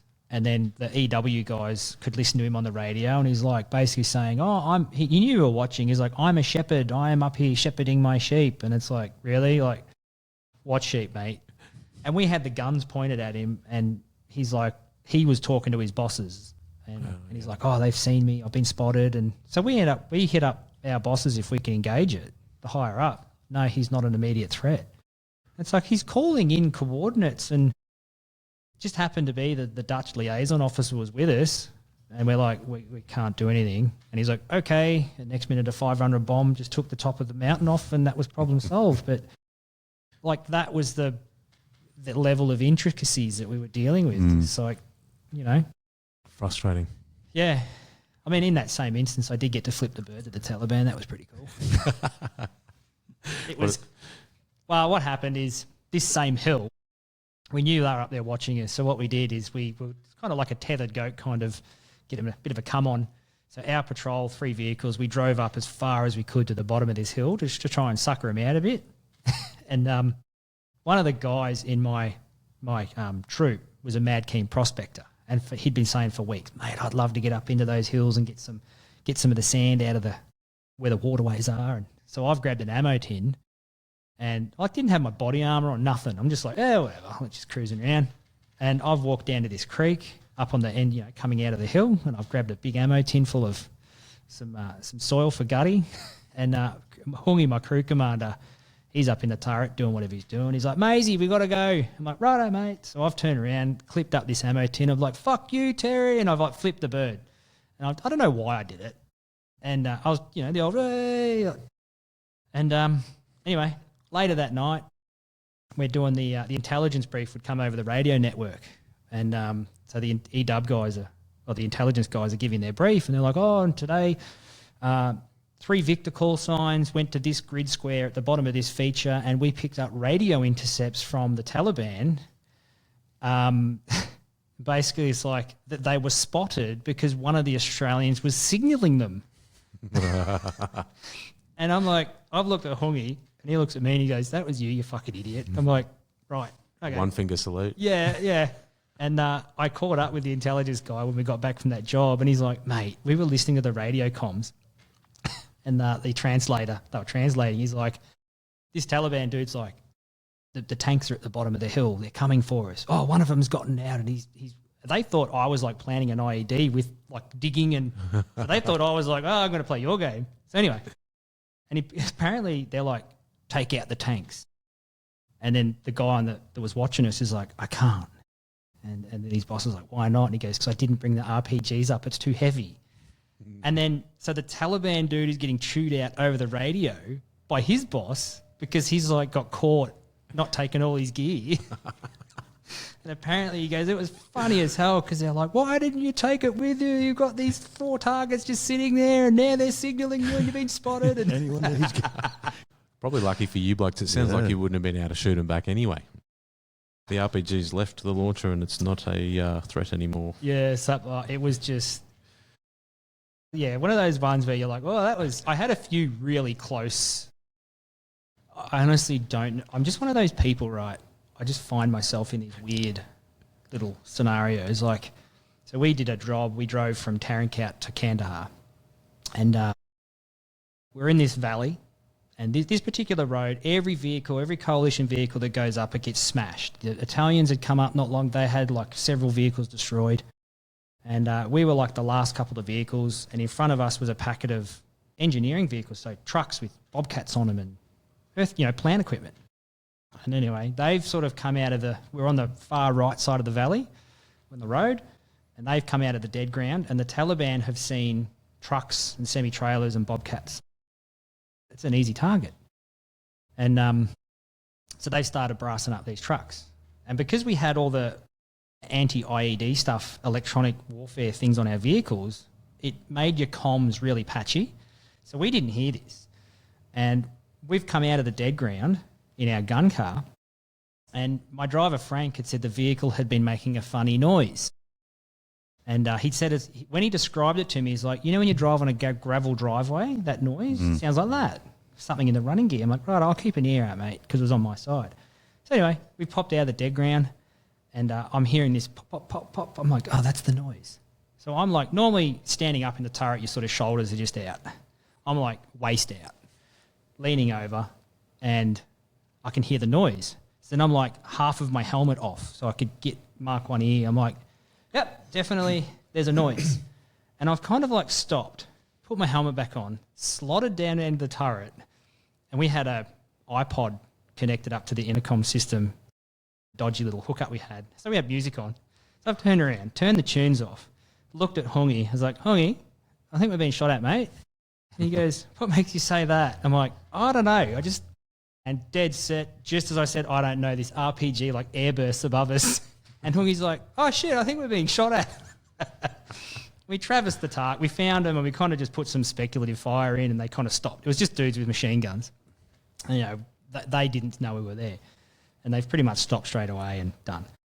We pulled up at this American FOB a couple of hours later, and the guys from the vehicle behind us, he's come up, and I was like, what the fuck were you doing back there? I'm like, well, Frank said the car was making a funny noise, and I was just checking. He goes, mate, you stuck your head out of that turret, and then the ground around you came to life with all the bullets flicking up around the vehicle. And I was like, yeah, I did drop in and say to Hongi, I think we're being shot at. And he goes, you fucking oath you were. He goes, you were actually being shot at. Rubber the green. It's one of those ones. I don't know how I do it. I just find these weird little like tangents that my life goes on, and yeah, Survive. Sliding doors. yeah. That was close. Yeah, Mate, how did you go coming home from that trip opposed to the Iraq trip? You said like it was only a matter of weeks, and you said, "Get me out of here." How did you go coming back from Afghanistan? I was cooked. I was, and when I say cooked, it wasn't because of like, you know, months and months of combat. We're not talking, you know, that sort of stuff. I was just mentally fried. And I remember coming back from the 2-week leave, starting back at work, and the 2IC of the squadron, Captain Scott, his name was, he's a British fella. I literally, we'd just done PT for the morning, having smoko, and I had a chicken Kiev ball, and any AJ is going to be like, I know what they are. And I'd just taken a bite out of it, and this Captain Scott dude comes in, and he like stands in front of me. Never met this dude before. You're a fucking piece of shit, Corporal May. You are a fucking cancer on this regiment. And he just beasted me. And I remember sitting there in this like shock, and this chicken Kiev ball, the butter was like dribbling down my forearm. Like, and he walked off, and I looked at Wal, and I was like, who the fuck was that? He goes, oh, that's Captain Scott, the 2IC, the regiment. And then from then on, I was just butting heads with this guy. And I had no understanding as to why he was pissed off with me.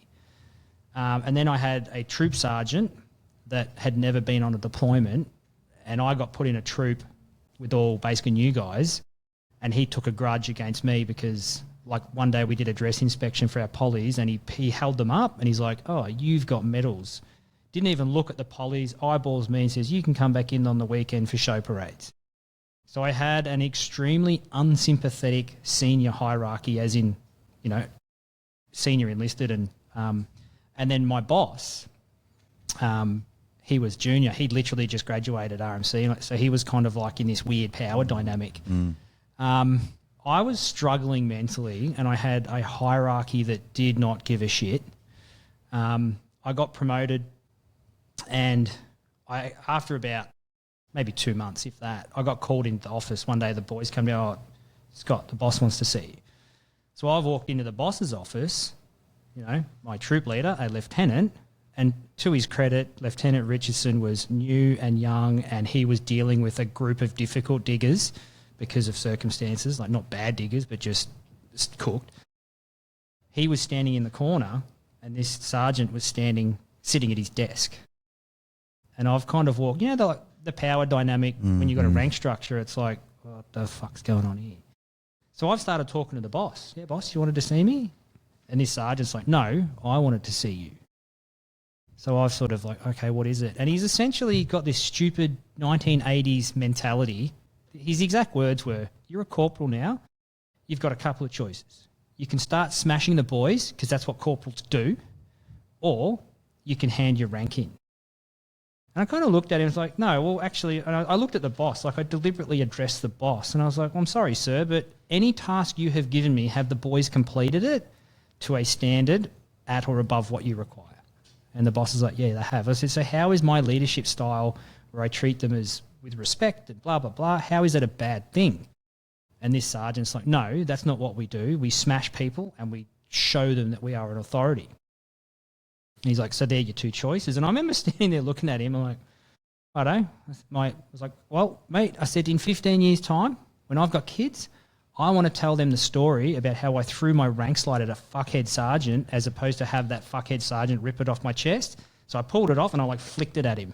And it hit him like on the forehead and he just saw red. You know, and then he's like, you put that back on. That's not how this works. I'm like, yeah, mate, come on. You know, so I ended up keeping my rank. And I didn't care. Like, I wasn't being paid more. I was a corporal. Like, it's not like you made me up to chief of the army. But I had that to deal with. And then I had this Captain Scott guy that was just, you know, I asked for leave one day and he turns around and says, what have you done for the regiment lately? I'm like, well, I've just been in Iraq and Afghanistan. Literally for the last 18 months, I've been training or deployed. Yeah, but you haven't organised a single social function, a single barbecue, or you haven't done any quiz nights at Boozer Parade. And I'm like, because I've not been here. Like, and it just got to the point where I ended up, that particular argument actually was over the leave app. I just had to walk it through because it was urgent leave to get home for a family thing. And he denied it. He's like, get in the simulator, show me that you can pass the stage 1 shoot and I'll approve it, or fail and I'll deny it. And I'm like, sir, it's this, you know, that is a training thing. This is, I need to get home to my family. Like, it's either yes or no on this and pass or fail on that. I don't like the fact that you're leveraging it. And he kind of burnt up. And I just turned around and said, you know, and this makes it okay because I said, with all due respect, go fuck yourself. And I walked off and I went AWOL for the day. And I just checked out and I ended up basically that day just hospital or doctor bouncing, going into doctors, I need help. And I went to the 6RAR doctor after literally driving around Brisbane. I went to the Vietnam Veterans Centre, everywhere. And I ended up at the 6RAR doctor and he actually rang our doctor at 2:14 and he goes, why is one of your diggers here after basically walking around the city all day looking for help? What is happening? I didn't get any treatment as such. I got put on, they just tried to medicate me and then as a result I got put on duty restrictions which prohibited me from carrying a rifle, which this Captain Scott fella begrudged because we had to do like a big 25k pack march. So to compensate for not carrying a rifle, I carried a steel bar and an extra 20 kilos in my pack. But he just saw me as malingering and I'm like, mate, I'm just doing what the doctors are telling me to do. I'm trying to function here and you just keep putting up roadblocks. But ultimately what happened is after months and months of struggling, like it just got to the point I'd go to work with a clipboard, I'd walk around and say, I'm doing purse admin for the day and I'd go home. Yeah. I ended up, like I requested to be posted to the museum to have a rest, just something. I ended up standing in front of our OC's desk in tears with this Captain Scott and this sergeant in front of me saying, like my exact words were, there's something wrong with me, I need help. And his response was this deadpan, looking at me, looks up at Lieutenant Richardson and says, get this piece of shit out of my office. No, I just walked off and I'm like, fuck this. So trade qualified plumber, I'm just going to get out. Yeah. So I literally went to the clerk, filled out the discharge form, and Julio did an awesome job because he come back the next day and he's like, mate, I've shuffled your leave around. You can actually finish up on Friday. So I pretty much like, see you later. I'm out, you know. And even the day that I finished, you know the series Band of Brothers? You know that Captain Sobel and Dick Winters, the saluting kind of thing? Captain Scott was big on that. You salute the rank, not the person. And as I was leaving, I've, you know, saluted him as I walked out the hall. See you later, sir. Today's my last day. And he looked at me and grunted.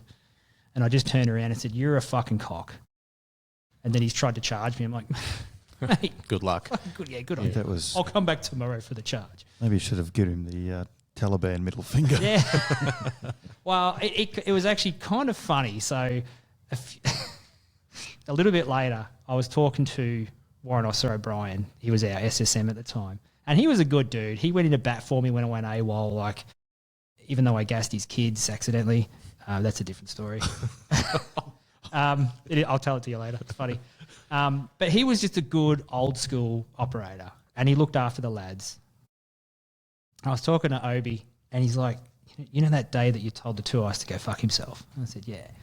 He goes, "So their officers were across the hall."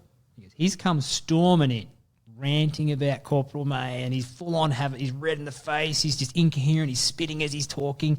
He sits down behind his desk and he shouts out to the clerk to get my phone number from the recall register. And he goes, he's full on search and destroy typing on the phone. And he's got the phone to his ear. And then he just like, he goes, so I'm watching him. He goes, he pulls the phone away from his ear and he just starts screaming at it. "Fuck you, Corporal May, you little fucking shit. How dare you talk to me like..." And he's like smashing it on the desk. And then he hangs up and redials. And he goes, he did this like 4 or 5 times. And Obi's like, "Sir, do you want me to try and call him? Because he'll probably answer the phone." And he goes, "So I rang you." I said, "Yeah, I turned my phone off. I just went dark." And he goes, "Yeah, I know." He goes, "But do you know what your voicemail message was?" I'm like, "I don't know." And he goes, "It was you answering the phone going, oh, whatever." So this Captain Scott was losing his bananas at my voicemail message. And Obi's like, "Mate, it was funny. Like, it was just watching this dude, like, you got under his skin something fierce." He's discombobulating over a voicemail message. Oh, I wish I would have. And it was, like I said, one of those weird moments where rank didn't count. It was just like a pretty funny thing you did. Oh, mate, that's a shame. You wouldn't be the only one that'd have that sort of experience from defence, unfortunately.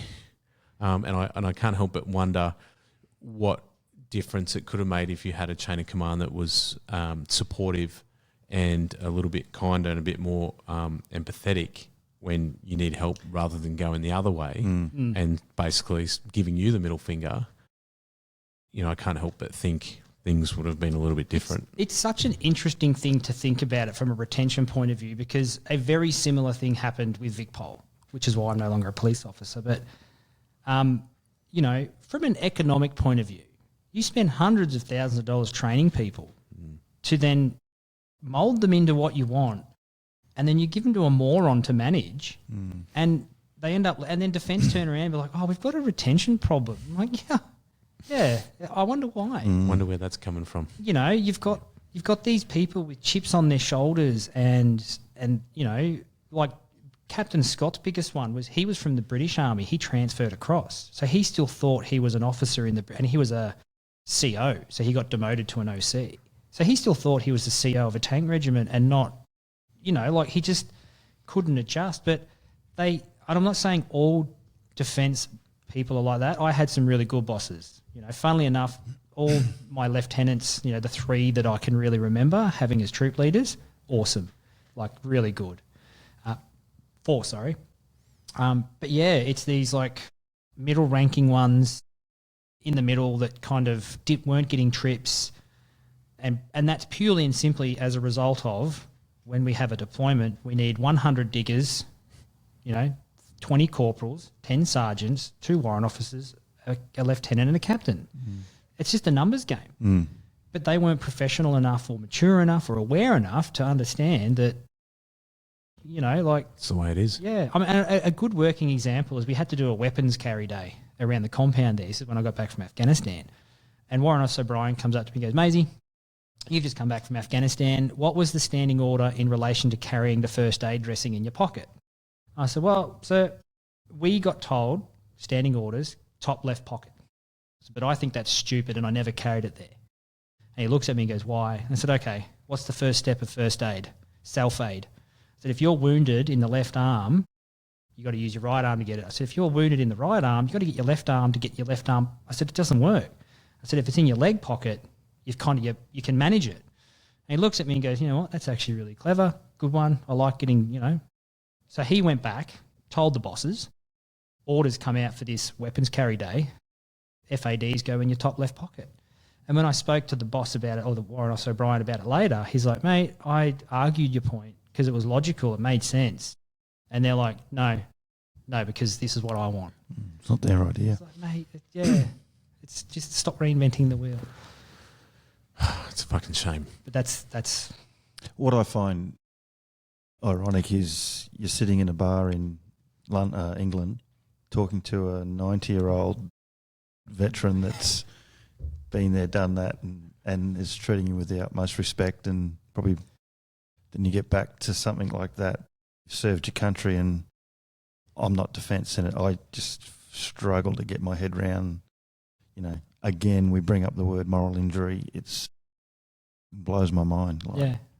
And sadly, Josh says it's not the only case. Like it's Pretty standard. And usually it's over like trivial things too. Like and it's not to say it was trivial to you, but like that example of leave. a leave app. Yeah. Approving, to them it's trivial, like it's a signature. Yep. No skin off your nose. But to you sign. it's a big deal, right? And that is the common thing. Everyone's got those stories. It's happened to everyone in defence. Like, no, you can't have leave. Like, fucking what? Like, And that's even that. If you justify it, I even said to him, if you say no, that's fine. Because as much as it was a family thing I wanted to get to, it wasn't like a member in hospital. It was just, I don't want to miss this. And I even said to him, if you say no, I'll accept that decision. But the fact that he was just like, no, I'm going to do it because I can. And that sort of leadership has never stuck with me. I hate it. It's such a, hiding behind your rank for a cliche term. Hate it. yeah, and it's all those little things that build up that keep, add to fill your bucket, so to speak. It's not maybe that one thing in isolation you could deal with, but it's when, you've got these other people in your chain of command all, bearing down on you doing these things over and over again. It's when it's... Yeah. I mean, and that's what it was too, is it wasn't just one person, it was a few people making life hard purely and simply because they had the ability to do so. Like to give someone extras on the weekends without it, like literally he held that uniform up and just eyeballed me and just went, you've got medals. There's a thread there. You've got weekend. And I went and argued with my boss about it. And I was like, come on, like just that kind of leadership in defence was just at the time, like I said, people missing out on trips, and I'm not the only dig that'd have a negative story. I've got a lot of friends in Toowoomba that are actually officers, and like just this week I was at a school with a guy and he was in the officer corps, and I told that story I just told you, and Dan was like, wow, my experience was 100% different. I was supported. I was given every kind of opportunity to get better. I was 100% just there with people helping me. And I'm like, well, why was it different for the digs? Like, but I think that's something we're never going to dive into and figure out. Yeah, that's it. That's it. Hopefully it's getting better now. Mate, so chucked your D in, you're out within a week. Yep. Where to from there? Was it back to Victoria? Well, I mean, even that. So I put my discharge in, and just as the final little stab from this Captain Scott, not that I don't have some weird kind of like Stockholm syndrome for him, but he was a pivotal part of the story.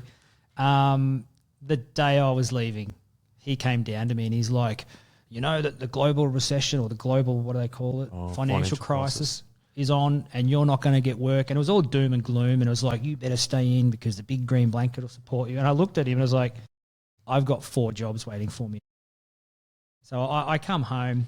My wife at the time, she wasn't my wife, she was my fiancée. She stayed in Brizzy to do some study, but I basically went back on the tools, just straight back into it, I didn't last very long. I sort of hopped from, ever since getting out of the army, I hopped from job to job, but I went back to plumbing. So when I did my apprenticeship, it was like heavy industrial, working with old school tradespeople, really cool work, to this other mob would just like slam it in, get it done. And I was actually working with a crew on an apartment building, and, the supervisor was sent to jail for something, and then 2 of the other tradespeople were going to court for pushing drugs. And like out of these 9 dudes, I'm like sitting there just going, you're a piece of shit, you're a piece of shit, you're a piece of shit. You can't even rock up to work on time. And I was just getting more and more frustrated. And then after about a month, I actually got pulled up by the boss one day, and he turns to me and goes, you need to slow down because you are making us look bad. And I was like, I honestly can't go any slower.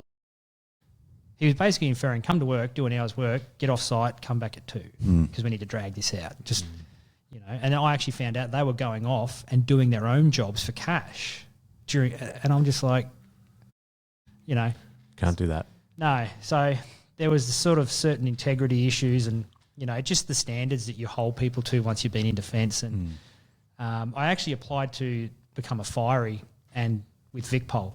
And I was just like, I'm going to hedge my bets and see which one I end up. And I almost got through to being a fiery, but the HR lady didn't like the fact during the interview that I couldn't answer what the appliance was to the exact letter.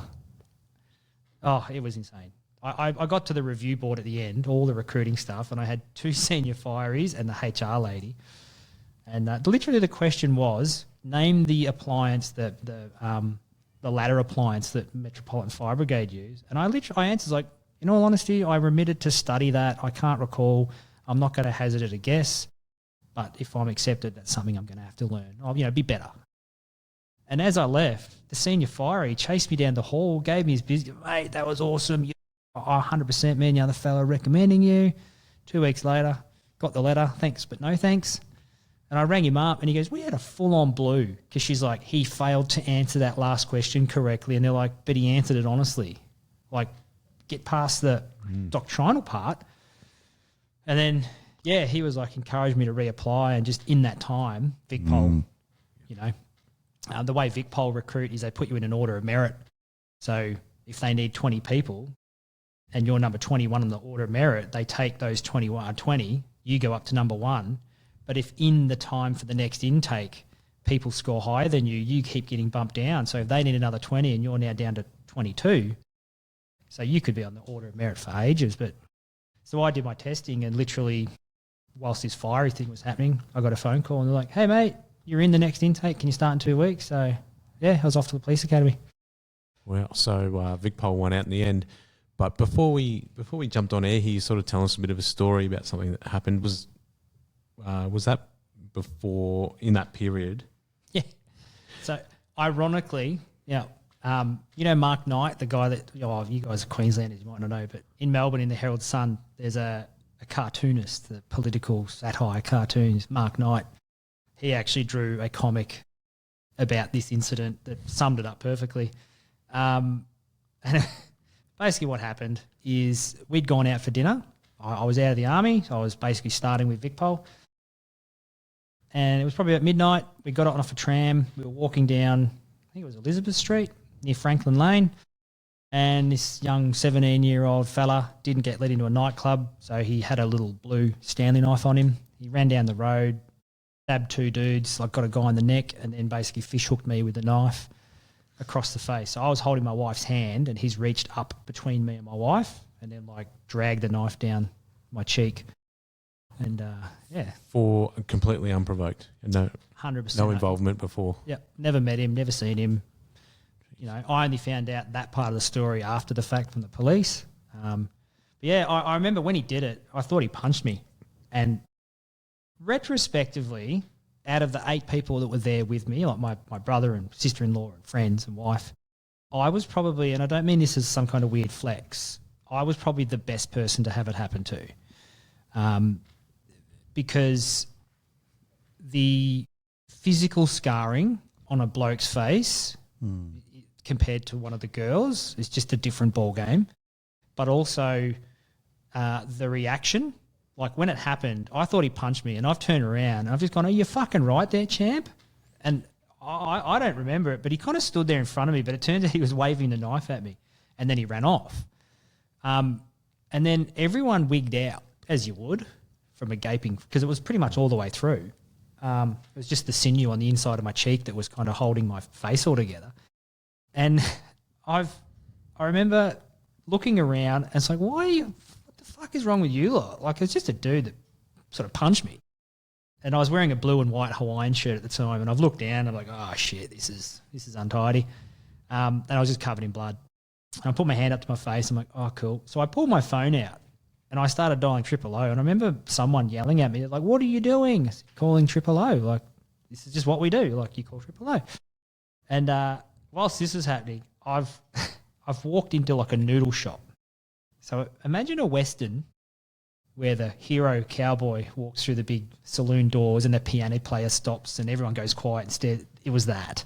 Except instead of it being a Western saloon, it was an Asian noodle shop full of dudes scoffing their face with chopsticks and noodles. And I remember walking in and this one guy just staring at me with like the udon noodles hanging out his face and just this look of shock. And I'm just like, ugh. Walked in and I've grabbed the little napkin dispenser and I was like, I'm taking this. And I grabbed a chair and I'm like, and this too. And to this day, it reminds me of that scene from, what's that? 10 Things I Hate About You with Heath Ledger in it, when it's got the teacher that's stoned and he's pinching the kids' snacks. Anyway, so I've dragged all that outside. I've just ripped the napkins out, shoved him in my face. Someone else had managed to call 000. I'd called 000 and the ambos rocked up and they chucked me in the ambo. And this other guy, he got kind of stabbed on the neck, like just missed his carotid artery. And so he was sitting up and I'm put into bed and the ambos are like, you okay? You feel? I mean, yeah, I'm fine. Like a bit of false bravado. Yeah, no, mate, it's all just walking off. And I'm like, I need to fucking sit down. I'd lost a shitload of blood. And I pretty much passed out. I don't remember the ambo ride, but I remember we got to the St. Vincent's Hospital and gone into the emergency department triage and the nurses had come in and she's like, what happened to you? It's probably at 1, 2 in the morning. And she said, we'll get you the good dressing. We'll tidy you up. You know, you're going to have to wait for the doctors. The GP could have stitched me up, but he come in, he's like, mate, I'll do it and it'll look like grandma's sewn together your school pants. We've got a plastic surgeon. He's coming in. He's on holidays. He's flying in. He'll be here at 10 o'clock. So you just have to wait. It was like a good 10, 12-hour wait. Yeah, righto, whatever, mate. But in this time, every time there was a new nurse come in, oh, what happened to you? I'll tell her, oh, you've had a shit night. I'll get the good stuff. So every time they changed this dressing, it went from being like a bit of gauze with a pad to a gauze with a pad with a bandage to a gauze with a pad with a bandage to another bit of... I ended up like looking like the mummy at the end of it. Band-aids and stuff all over me. And when the surgeon finally got there, saying, what happened to you, mate? Oh, you've had a shit night. And he's trying to get all these dressings off. And he's like, mate, I'm so sorry about this. Is it okay if I cut your hair? I was like, mate, I don't give a shit. You can shave it off if you like. It's just, you know, the big hole in my face is a bit more concerning. Yeah. Anyway, so he looked at it and we've gone into surgery and the anaesthetist was doing their cross-check in the little sort of airlock before you go into the surgery bed. I'm chatting to the anaesthetist assistant, nurse, I don't know. And she's asked me what happened. I told her. And she literally says, we'll get you the good stuff. And I'm like, oh, whatever. Then the anaesthetist comes in and they're doing their cross-check of all the vials. And he's like, you know, X amount of milligrams or whatever. Yep, check. And he picks up this purple vial. And he looks at the nurse and goes, what's this for? She goes, oh, he's had a shit night. Just thought he could do with a pick-me-up. And he's like, okay. And he's drawn this syringe and he's shammed it in the IV. I don't know what it was. But I woke up after I think it was like a 5-hour surgery, 100 and something stitches, you know, in my face. And I remember sitting up in bed. My wife, my mum, my dad, they're all death warmed up. And I'm like, hey, everyone, what's going on? You all look like shit. What's your problem? Like, I was just bouncing. You know, I spoke to a mate a couple of years later. He does anaesthetics at the hospital in Toowoomba, and he goes, it was probably ketamine, like a good hit of ketamine. And I was like, oh, whatever it was the good stuff. Yeah, it wasn't. I mean, I like to look. I talk about things and I look at them. You can only look at life and laugh sometimes. There's lots of little parts in that story that I tell with a bit of humour, but I very much understand that, you know, there is trauma attached to it, and particularly for my wife, you know, who's present there when it happened. My family, my mum and dad. You know, out of the 4 kids, me and my little brother seem to be the ones that forever instigating those phone calls home. Hey, Christopher's been blown up or Scott's been stabbed, whereas my other 2 are kind of like, my battery's flat, can you come and pick me up kind of thing. But yeah, it's, you know, talking about it and adding a bit of humour just makes it a bit easier story to digest but also tell, and the more you tell it, the more therapeutic it is. Yeah. So in the end, like I said, 100 odd stitches in your face. Pretty straightforward recovery. Just have those stitches in and Yeah, yep. So basically, I lost my job because of it. the Vic pole job. No, the plumbing one. Yep. So they rang me up and they're like, "Sorry, mate, you're first in the door, last out," kind of thing. Which didn't really bother me because I, got into Vicpol. The most frustrating part about it was the court process was happening whilst I was at the academy.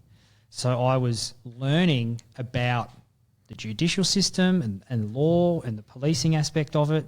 And I literally said to the detectives that were investigating it, if you need anything, just sing out. Here's my Vicpol email address that I've got. I'm happy to help. And, we'd literally done the module on victim impact statement and victim mental health and all that sort of stuff. And anyway, they're like, yeah, it's going to trial soonish, in a couple of months, we'll let you know. Finished at the academy. Me and my wife finally had our honeymoon. We went to America for 2 weeks.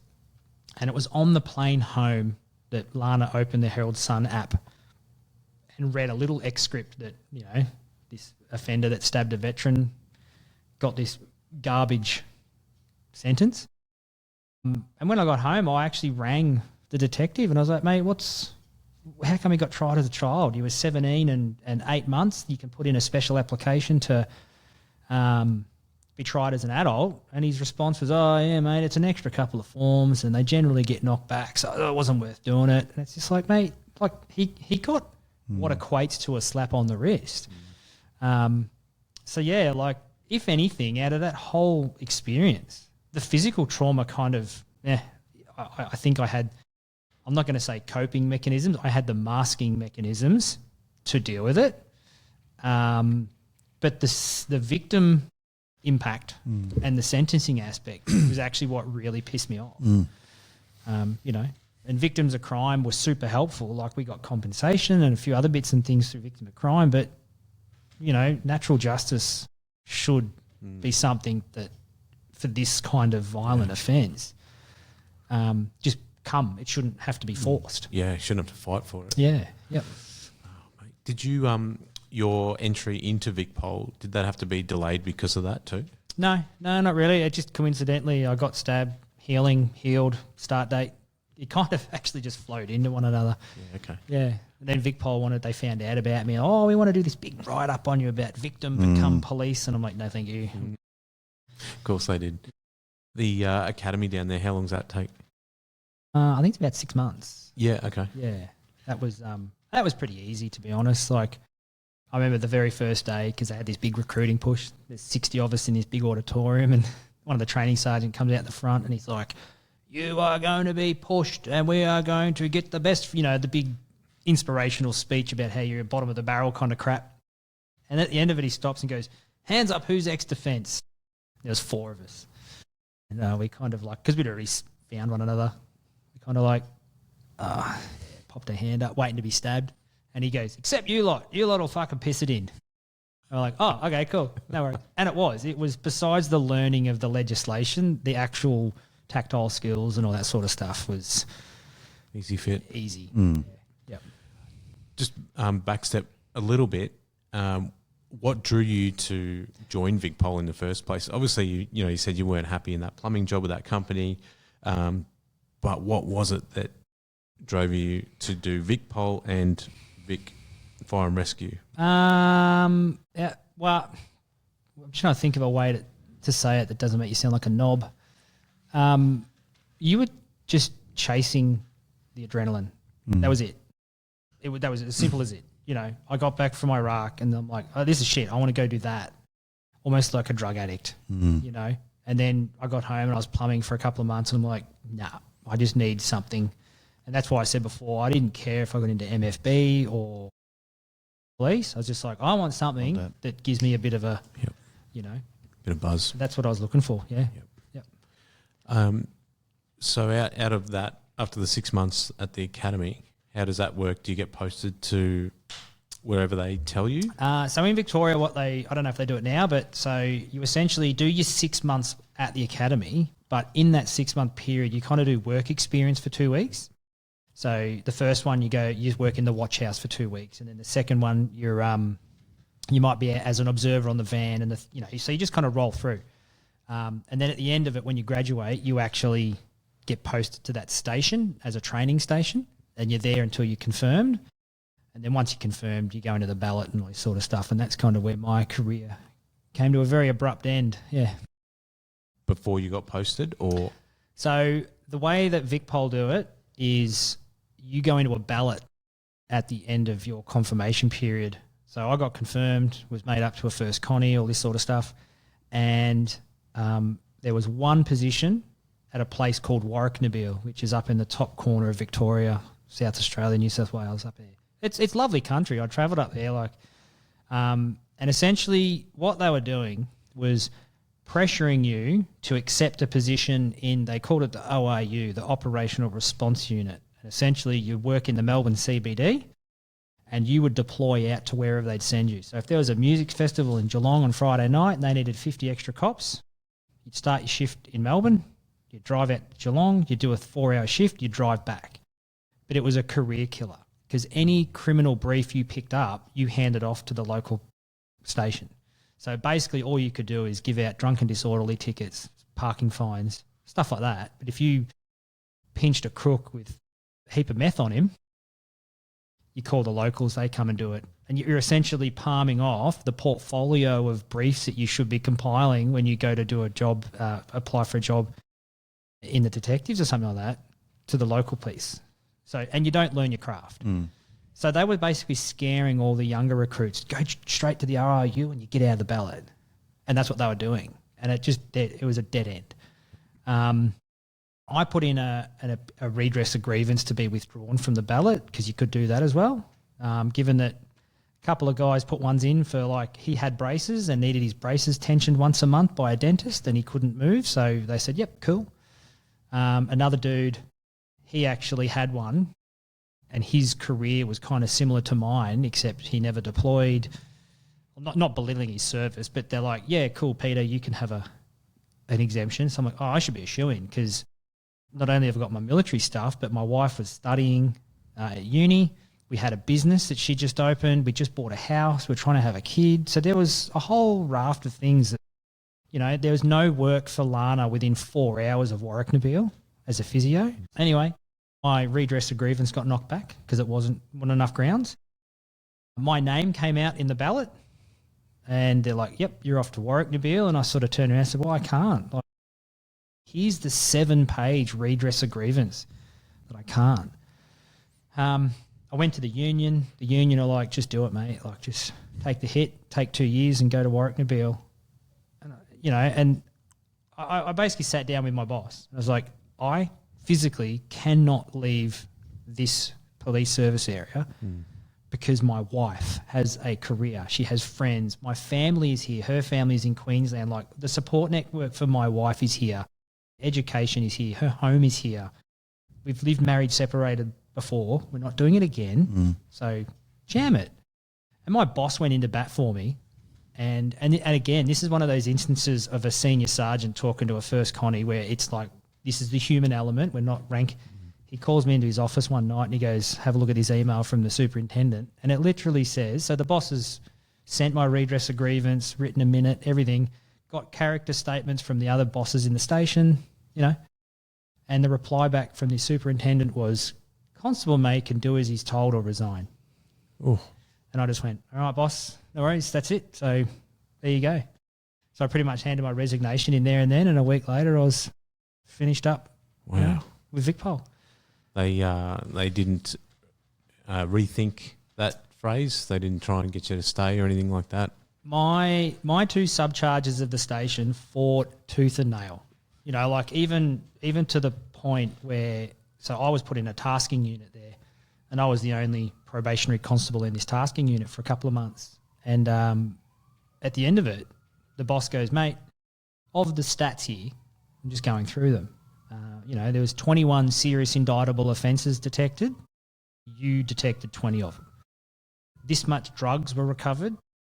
You recovered basically 90% of them. He goes, we executed 4 warrants, and as a result, this is, and he went through the stats, and he goes, we could have literally ran this tasking unit with you and the Sarge, and it would have been just as effective.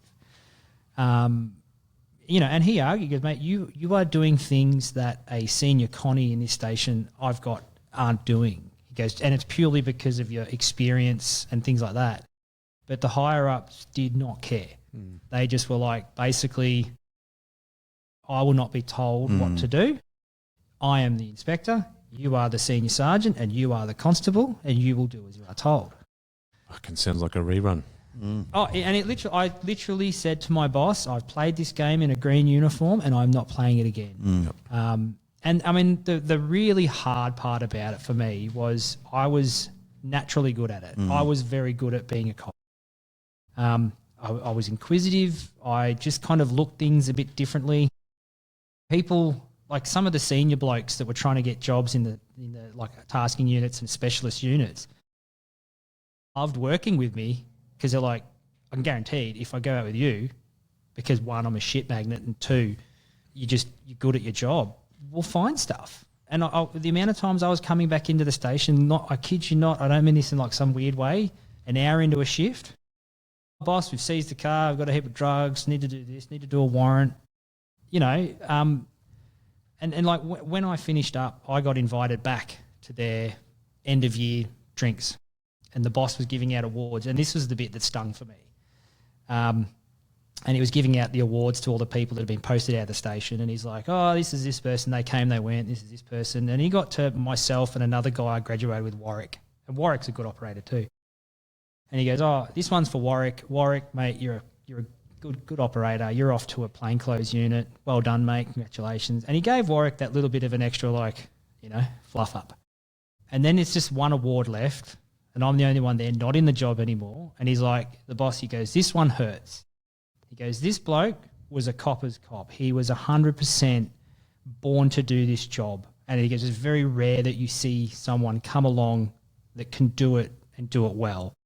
And he kind of went down this long-winded, and I walked up and interrupted him. I was like, thanks, boss. Shook his hand, took the award, and I literally walked out and left. And I got home and I said to my wife, I'm like, it's hard when you've got two subcharges of a station, one of the busiest stations in the state, giving you an award 6 weeks after you've just resigned because the organisation was inflexible to your own home arrangements. And I wouldn't say what I was asking for was out of the blue. Like, it's not like I had braces that need to be adjusted. And he's giving you this big wrap up. I said it was just this last little unintended kick in the guts, and it just it was just such a hard period of my life. The career that you thought you were going to have, and it's just like I walked away from defence going fuck you, whereas the coppers I was like it was a different sort of like fuck you. You would have been happy to stay on and learn your craft and spend more time in there. Yeah. Well, I was – because we got asked, like, all the blokes that got made up, where do you want to go? And everyone's like, oh, I want to go to, the plainclothes and this and that. And the boss asked, it was in a Big Four, and where do you want to go, mate? I said, I just want to stay on the van. Like, I really enjoyed being on the van. I love the chaos. I love the sporadic way that it is, same as being on the truck. Like, 1 minute you're sitting there eating your takeaway, next minute you're just random weird things or sad things. But I think one of the things I really liked was mentoring the junior guys coming out of the academy. I remember one instance I was working with this fella, Michael his name was, and he just graduated and we're on shift, but cruising around, and there was report for these two cars parked down a dead end next to a school. So we've gone to have a look, and he's just gone into like the standard cookie cutter response you get taught. And I'm like, no, mate, what we're going to do, we're going to park the van down this alleyway. We're going to go dark, radio's off. Like, I'll turn my one right down and, with my earpiece in. We're going to sneak up through the bushes. I did like a recce map, like a map of, we're going to pop out in front of them, and then we'll just light them up with our torches, and we'll see what they're doing. Like, it was like, to me it was basic stuff, but to him he's like, whoa, this is a bit cool. So anyway, we did that, and as I had one of those big lead lenser torches, and I lit up this car, and it was these two girls and two guys having a compression session in there, and they shit themselves, and they started the car, and he's driven straight at me, and I've just kind of stood out the way, and I'm like, little shits. Like, anyway, so I've put a K-Loff out on the rego and we're not going to chase them. And I explained it to him, mate, there's no point in doing a pursuit because, one, they're baked, so we don't want to try and make it worse. But they're, you know.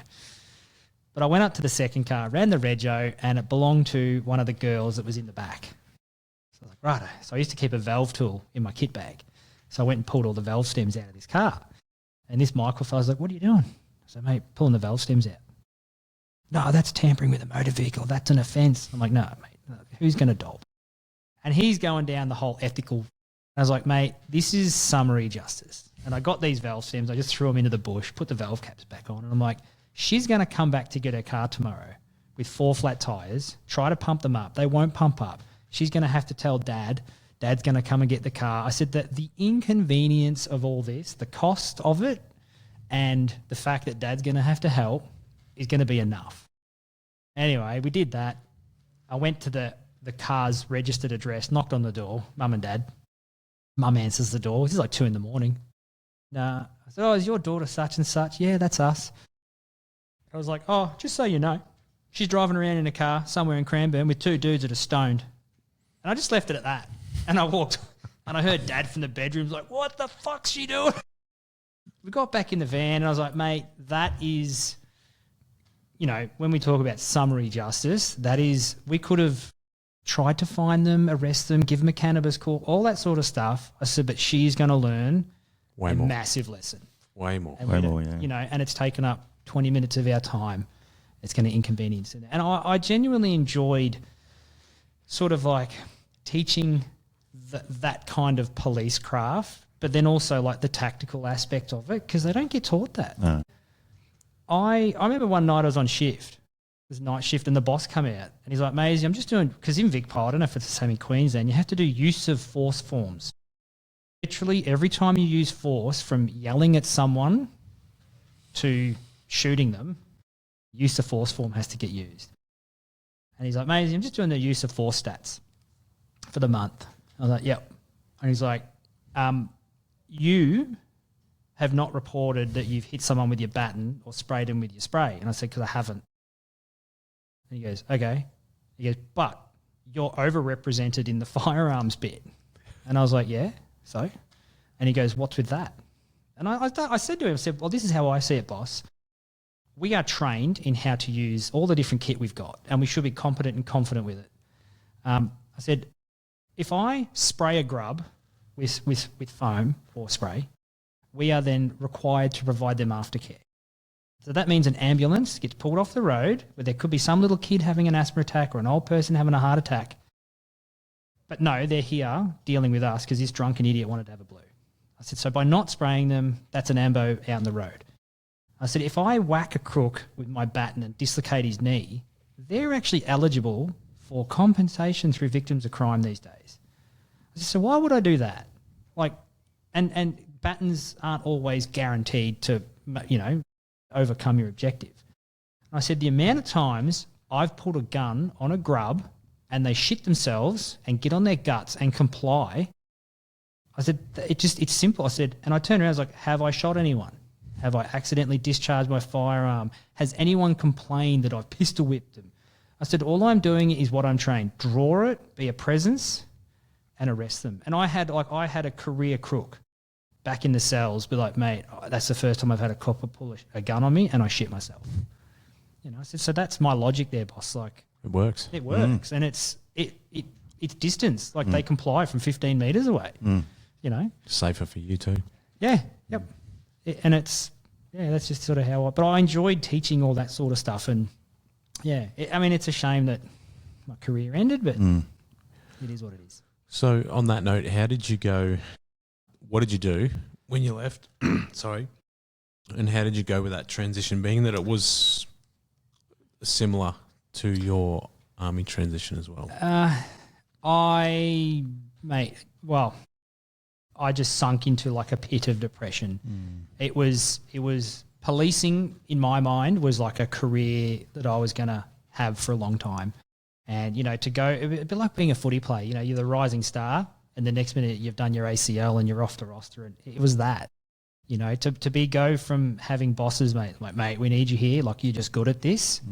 to cool, that's that. I'm done. I mean, I ended up working at ARB in a sales role and hating it, you know. And like since VicPol, I've just bounced from job to job to job. VicPol was a natural progression from defence down, but also it was a mask because it actually hid a lot of the underlying mental health conditions that weren't being addressed. But yeah, I worked at ARB and, you know, hated it. It's a bit of a shame, and I, you know, it'd be easy to look back and go, well, why couldn't they find a spot for you? Why did it have to be that way? Because, like you said, good operator. People want you around, saying you're a natural fit, and the only reason you can't do that is because someone's ego or someone's got to be in their bonnet. One individual losing a productive member of your workforce because you want to flex your ego. Yep. Even stuff like, I remember working at ARB, and I'm not saying I'm like some kind of perfect rule follower. Like, I literally just talked about summary justice. But at the same time, I disliked people that use the old blue tuxedo. You know, it's trying to get discounts and stuff. I hated working with those people. Like, there was a couple of people that would, I'm just going to go to the horse shop to get a price on a new saddle, and they'd do it during work hours, you know, doing PJs. When I was working at ARB, like, I was angry and I was just bitter and jaded with the whole thing. And this guy come in, and he was a probationary constable that had just graduated when I finished up. And he came into ARB, and he didn't kind of recognise me, but I knew straight away he was a bit of a chubby, kind of like the sack kind of guy, really poorly dressed. And anyway, okay, mate, how you going? I just wanted a quote for a bull bar and a roof rack for my car. And he's in uniform. I was like, oh, righto. Yep. I said, isn't there a policy that you're not supposed to go out one up? Because this was after those coppers got stabbed in Endeavour Hills, because that's where I worked. Bit of a terrorist thing. But anyway, I said, yeah, isn't there a policy where you're not supposed to go out one up? And I was going to court to drop files off. I was like, oh, righto. I was like, where's your sidearm? Like, why aren't you kitted up? I forgot. And I kind of called him out on his bullshit, and I ended up like giving him a price and just writing it down, the retail price. Oh, surely you can do better than that. And he went down that whole path, and I'm like, literally sort of stopped. I was like, fuck you.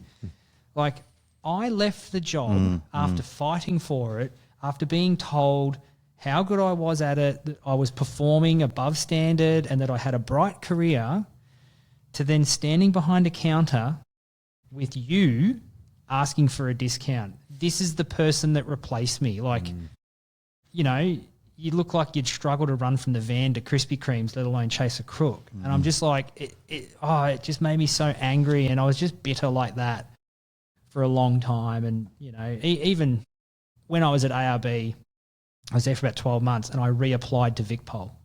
I was like, I need to get back in. I need to go back to this. And I put in an application, and it got knocked back because when I was in the police, I finished night shift. You know what it's like, you know, early morning, you finished. Actually, no, you guys are fireys, aren't you? Yeah.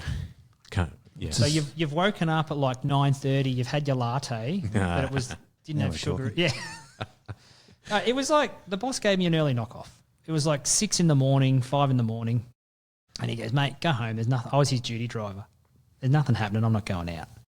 So I jumped in the car, and I was driving down this back road to get home to Pakenham, and they just recently changed the speed limit from 100 to 80. No, 70, yeah. And I was just thumb in bum, mind in neutral, driving on a road that I've driven 100 times as a young bloke, nothing new, at 90 k's an hour because it was a bit hard to see. And I saw the flash of the speed camera, and I'm like, fuck, righto. Anyway, a couple of weeks later, I get the thing in the mail, your license has been suspended because you were detected doing 20 k's over. So I went into, literally, as per the ethics and integrity policy of Victoria Police, I drove back to work. Boss, I've just got this speeding fine. My license has been suspended for the next 2 months. Just letting you know, I'm reporting it. I did everything by the book. And my boss he actually wrote like a performance appraisal in my PAR thing where it basically said like Scott has been bad for doing a speeding fine, but he had the ethics to report it. So even the boss wrote up a negative report in a positive way.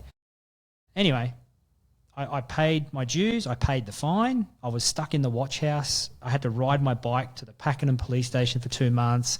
People were like, why are you here? Are you a new guy? I'm like, no, I lost my license. So I had that like humiliation amongst your peers sort of thing. My briefs where I had to go out and arrest people, I couldn't get done. So I had to like work extra. I paid, morally, ethically and monetarily for that fine. Fast forward, I'm at ARB. I'm trying to get back in, do all the application, get this email. Sorry, but no thanks, because you don't meet the ethics and integrity policy of Victoria Police. So I ring up this bloody recruiting sergeant. And I said, what? How come? Like, what happened? She goes, oh, well, you got a speeding fine. I said, yeah, I declared that. And I declared it when I applied to reapply. Yeah, but because you've got a speeding fine, that actually goes against our ethics and integrity policy for new hires for Victoria Police, so you don't meet the standard. And I sort of turned, I said, so hang on. So because I had the ethics and integrity as per the Victoria Police policy at the time to declare the speeding fine, you are now saying that I have questionable ethics and integrity because I've declared it to you for a second time and you've confirmed it by checking my file. Yeah, that's how it works. Wow. And I appealed it, and like I rang up my bosses. They wrote these amazing character references, 6 senior sergeants. Yep, get him back. I even went as far as the highway patrol boss got in touch with the engineer at the Casey Council because Vic Roads were the ones that changed the speed, not the council. And I got a written report from the road safety engineer going basically like the speed he was doing was actually not unsafe and the speed change with a knee-jerk reaction, and the fact you put a speed camera on it 2 days after you did it is garbage. And basically Vic Pol come back with similar kind of response of, I will not be told what to do by you. No. And I just went, I'm done. Chuck it in the bin. Don't worry. Yeah. Yep. That's a shame. Yeah. I mean, and even when we moved up to Toowoomba, I applied to join QPS. I was like, oh, sweet. They're screaming for dudes. Hey, only stipulation is, can I just be posted in the Darling Down somewhere? No. You go where you're told. And I'm like, I'm not going to go any further with this. Like, same record on repeat. Oh, yeah. Jeez. But, so where do you go after that second one where they've carried on like fucking pork chops and said no because of your ethics? Where to for Scott? Then? So I ended up working. So I become the 2IC of a new ARB store, and basically, talking to dudes about what they want in their brand new 200 series wasn't doing too much for me. I ended up working for some friends at their 4-wheel drive shop, and then through that, I ended up purchasing a failing 4-wheel drive store, and then basically operated that from 2005 to 2018. So I had everything 4-wheel drive in Cranbourne down in Victoria, and that was a good challenge because it was a failing business, and I've kind of approached it. And we turned it around. So when I bought it, its best year was 600,000. When we sold it, its projection was like 1.4 million. So it was growing and it was functioning, and it had a damaged brand when we bought it and we fixed it. But it was the most stressful job I've ever had. Really? Oh, by far. Tell you what. In what way? Like, well, because it's your own business and... In defence, if you get a difficult client, you can shoot them. In the police, if you get a difficult client, you can arrest them. In retail, if you get a difficult client, you've got to pander to them. Right. And it's just the amount of times I told customers to go fuck themselves. Justfully, like it's not like I was just, get stuffed, but like... Go fuck yourself, but have a nice day. Well, I mean, it was sort of weird. Like, people would come in and they think they're right. I called it like the today tonight syndrome. I've watched Today Tonight and customers are always right. Like, I had this guy, he came in and he's got an invoice for like $5,500 from an engineer, and he slams it on the counter and goes, you need to pay this. I was like, what for? Why? And he goes, I bought suspension off you. And this is when the old dude owned it. So it had been in his car for about 12 months. He's like, I bought suspension off you and I was on this road and I hit a washout and the top of the shock absorber snapped off and then the car had all this damage done to it and had to get it towed. So it was the invoice for all of that. And I sort of turned around and said, well, that's not how it works, mate. Like, let's take a step back and let's look at this pragmatically. I said, where's your car? So it's in the car park. We go out there. I was like, cool, is that it, the Holden Colorado there? And he goes, yep. I said, sweet. So what were you doing when it happened? I was driving down this road in the Tanami Desert and I hit a washout. How fast were you going? I was going 80 k's an hour. Oh, okay, cool. Were you towing anything? Yeah, I had my camper van on the back. I'm like, sweet. I said, just doing the rough maths here. Holden Colorado's got a GVM of 3.5 tonne. You've got a bull bar, winch, driving lights, water tank, canopy, drawers, fridge, and you were towing a trailer, which conservatively you said it's this make and model, was X amount of weight. I said, your vehicle was actually overladen. And I went back inside and I said, this is the road you're on. You said you're doing 100 k's an hour. And he had the GPS for the exact culvert and he'd taken all these photos. And I brought up like the Google Street View of it. I'm like, the speed limit is 40 k's an hour through the culvert. And you said you were doing 80. So not only were you overloaded, you were speeding. So I kind of debunked this guy's claim. And then he cracked the shits that I was like, no, I'm not paying you $5,000 for something I didn't do. And then he went and complained to Ironman, who I was the franchisee. And they rang me up and they're like, oh, we'll just pay him because, we want to keep people happy. I was like, but he's wrong. Like, and that happened time and time and time again. Wow. And it just burnt me out. Like, I had a guy come in for an insurance job and we had to replace the winch on his car. And the exact winch they didn't have in stock. So I upgraded him and just took the $500 hit. I still made money from the job. So I'm like, sweet, he's getting a better winch, happy customer. He comes in, hey, mate, yep, they didn't have the exact winch, but you've got the next model up. It's quicker, it's this, it's waterproof. And he lost his mind at me because it wasn't exactly the same. And I was like, you're getting it's a better winch, like in every way. And that's the sort of, it just burnt me out. Like I was just wrecked every day, coming home from work, tired, exhausted. Nothing was, it ruined my hobby. I used to love going out forward driving. It's the reason I joined the army, to the point where, you want to go away for this weekend? No. No, I don't. I don't want to go anywhere near them, So, is that what ultimately led you to, because you said you ran up until 2018, is that why you sort of stepped away from it? Yeah, so basically in that period from leaving VicPol to 2018, my younger brother and I, we had started a veterans organisation and, we were trying to sort ourselves out, but there was a bit of friction there between him and I because both of us had underlying sort of mental health stuff. So there was a bit of family stuff happening, which was a direct result of both him and I's defence service and all that sort of unaddressed issues. And my wife was just feeling a bit isolated because her family were in Toowoomba. So we just kind of like, yeah, sweet, we'll just pull the pin, sell everything. She had 3 physio clinics. So we just sold all the businesses and moved up to Toowoomba, which retrospectively was probably like a good thing.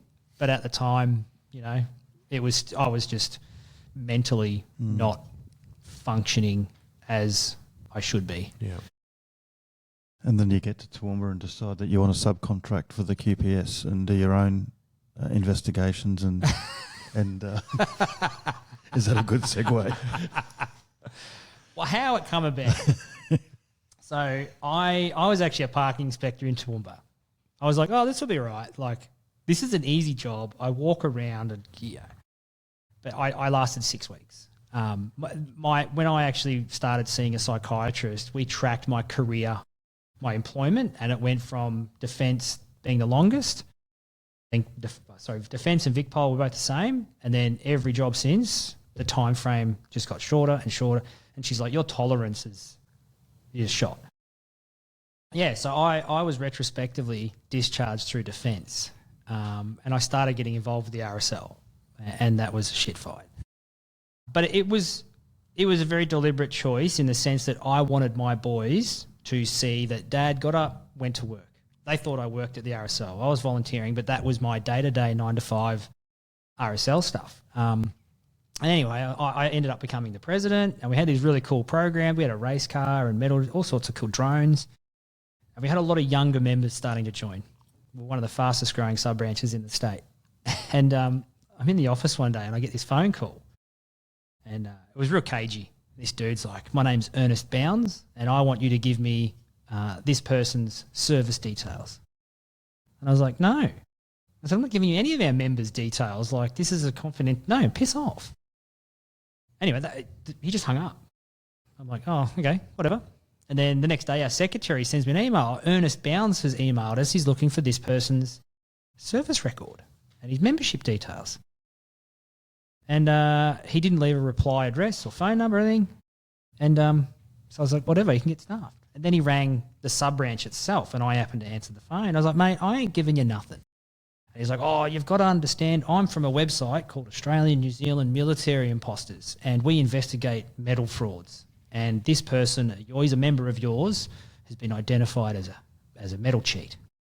I was like, on what grounds, mate? And he goes, someone on Anzac Day saw him wearing medals for Afghanistan and he's in the Navy. The Navy didn't deploy to Afghanistan because there's no oceans in Afghanistan. I'm like, mate, the Navy was supporting the operation, so they wear the medal.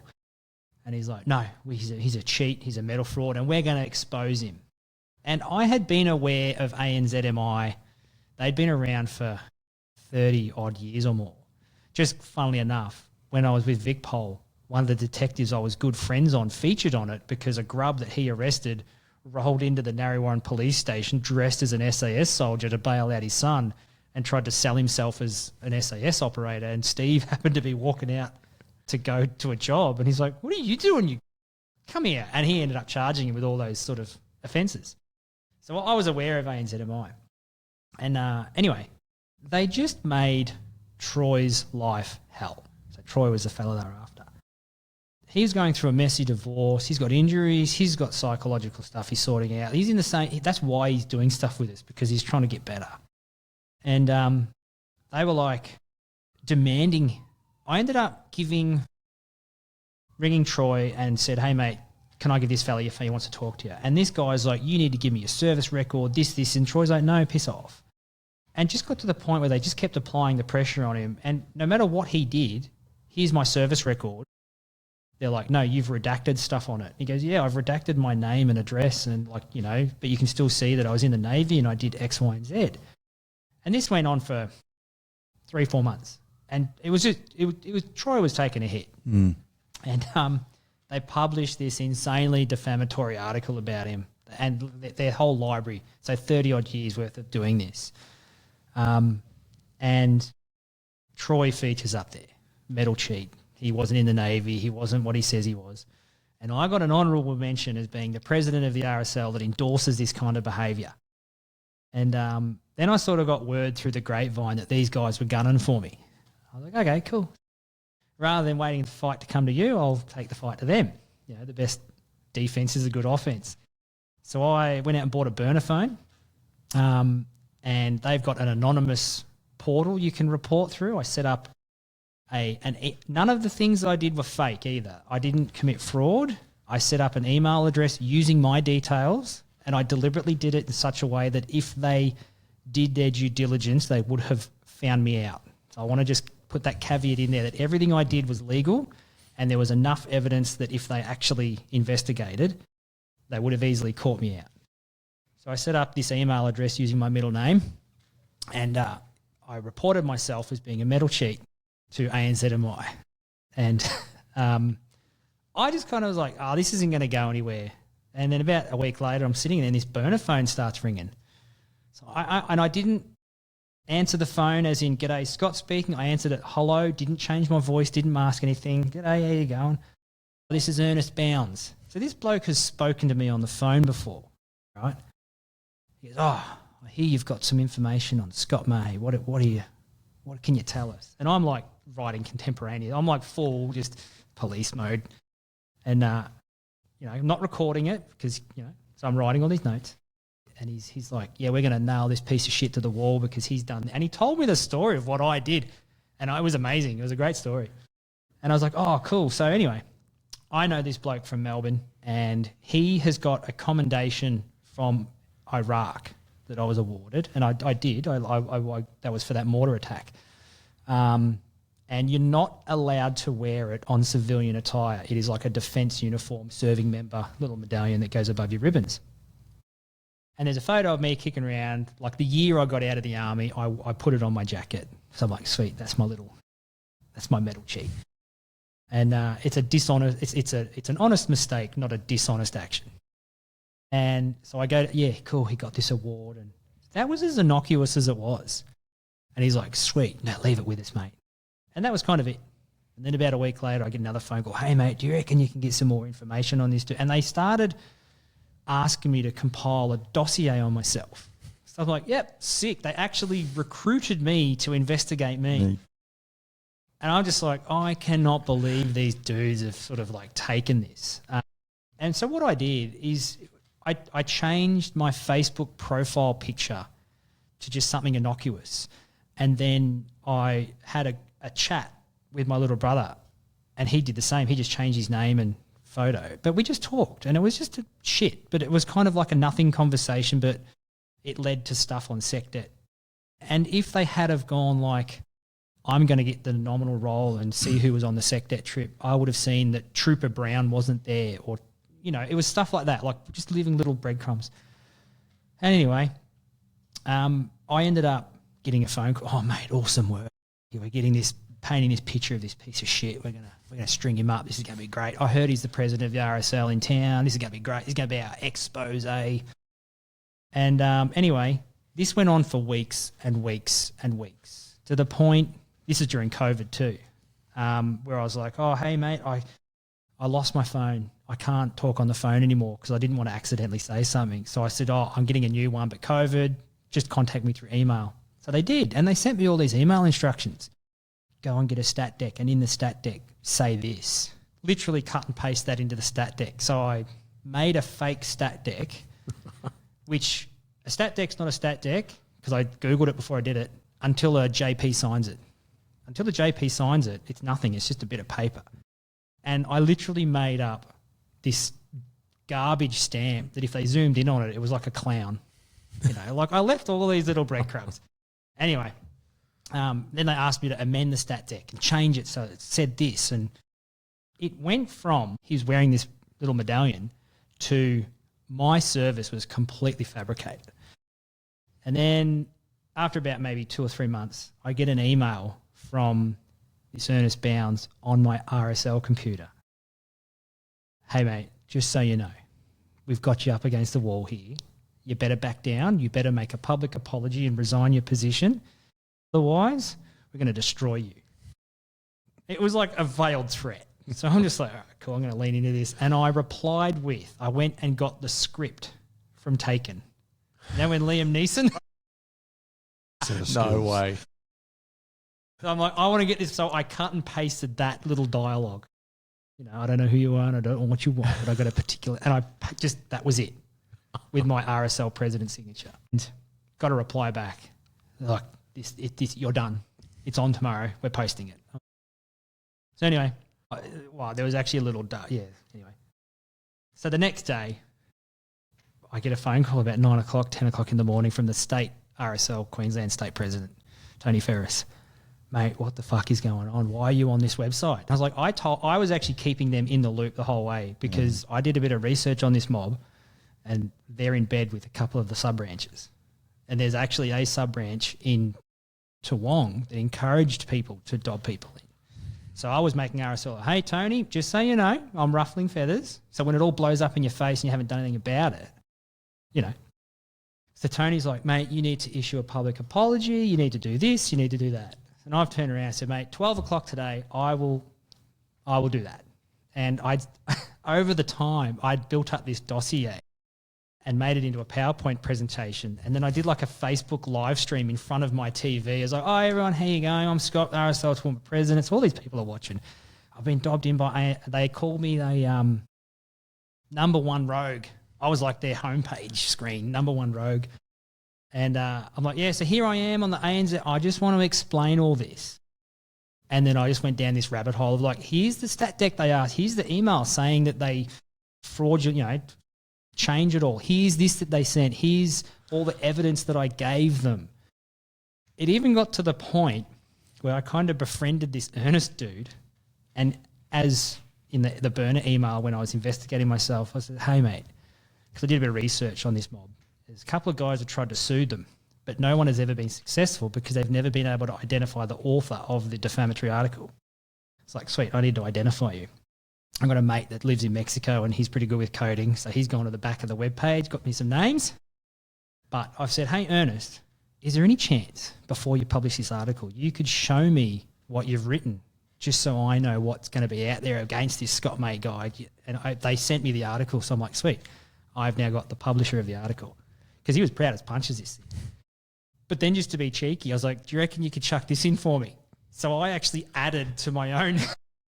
And he put this whole paragraph in that I typed up. Anyway, so they've exposed me and I'm this big fraud and I'm doing my PowerPoint presentation, live stream on Facebook, debunking everything, proving who they are. And I didn't name names, but I was like, the dark shadows, as Elbow likes to call it. And at the end of the stream, I was like, sweet, so we're never going to find these guys. We're trying to, but But in the meantime, let's crash their website. And I flashed up the email of the Liam Neeson quote. I was like, they clearly don't have a life because I sent them this quote and they didn't pick up that it was from a movie. And in their article, they had used that email and their response was, have a look at this. He is that arrogant in how he operates that he sends me this email and signs it off from his official RSL account. But they didn't pick up that it was a Liam Neeson quote. So I was like, so what we're going to do is just crash their website by just belt feeding them your favourite movie quotes. And we did. For like 2 weeks, this website kept crashing because people were just sending me screenshots of like memes that they'd made and all these movie quotes. And it was just insane. Anyway, it got better because they got the shits up. So I'm getting dirty emails from Ernest now. I was like, I'm the bad guy here. And so what they did is they posted my personal details on their page. They tried to dox me. Basically, like, if you want to get back at this guy, here's his phone number, here's his address, go and have words with him. And it completely backfired on him because I started getting all these phone calls. Hey, mate, how you going? Love what you're doing because I got dobbed in by these guys because I accidentally wore my granddad's medals on the wrong side, like honest mistakes. One of the ladies I spoke to was a photographer and in defence. And she got dobbed in by someone because, well, women haven't gone to all of those places, so clearly you're a cheat. So she's like, yeah, cool, thanks. Like, she stopped wearing her medals because of it. I had a guy ring up whose mate, some of the stories were horribly sad, like a guy ring up, his mate became an alcoholic because of them.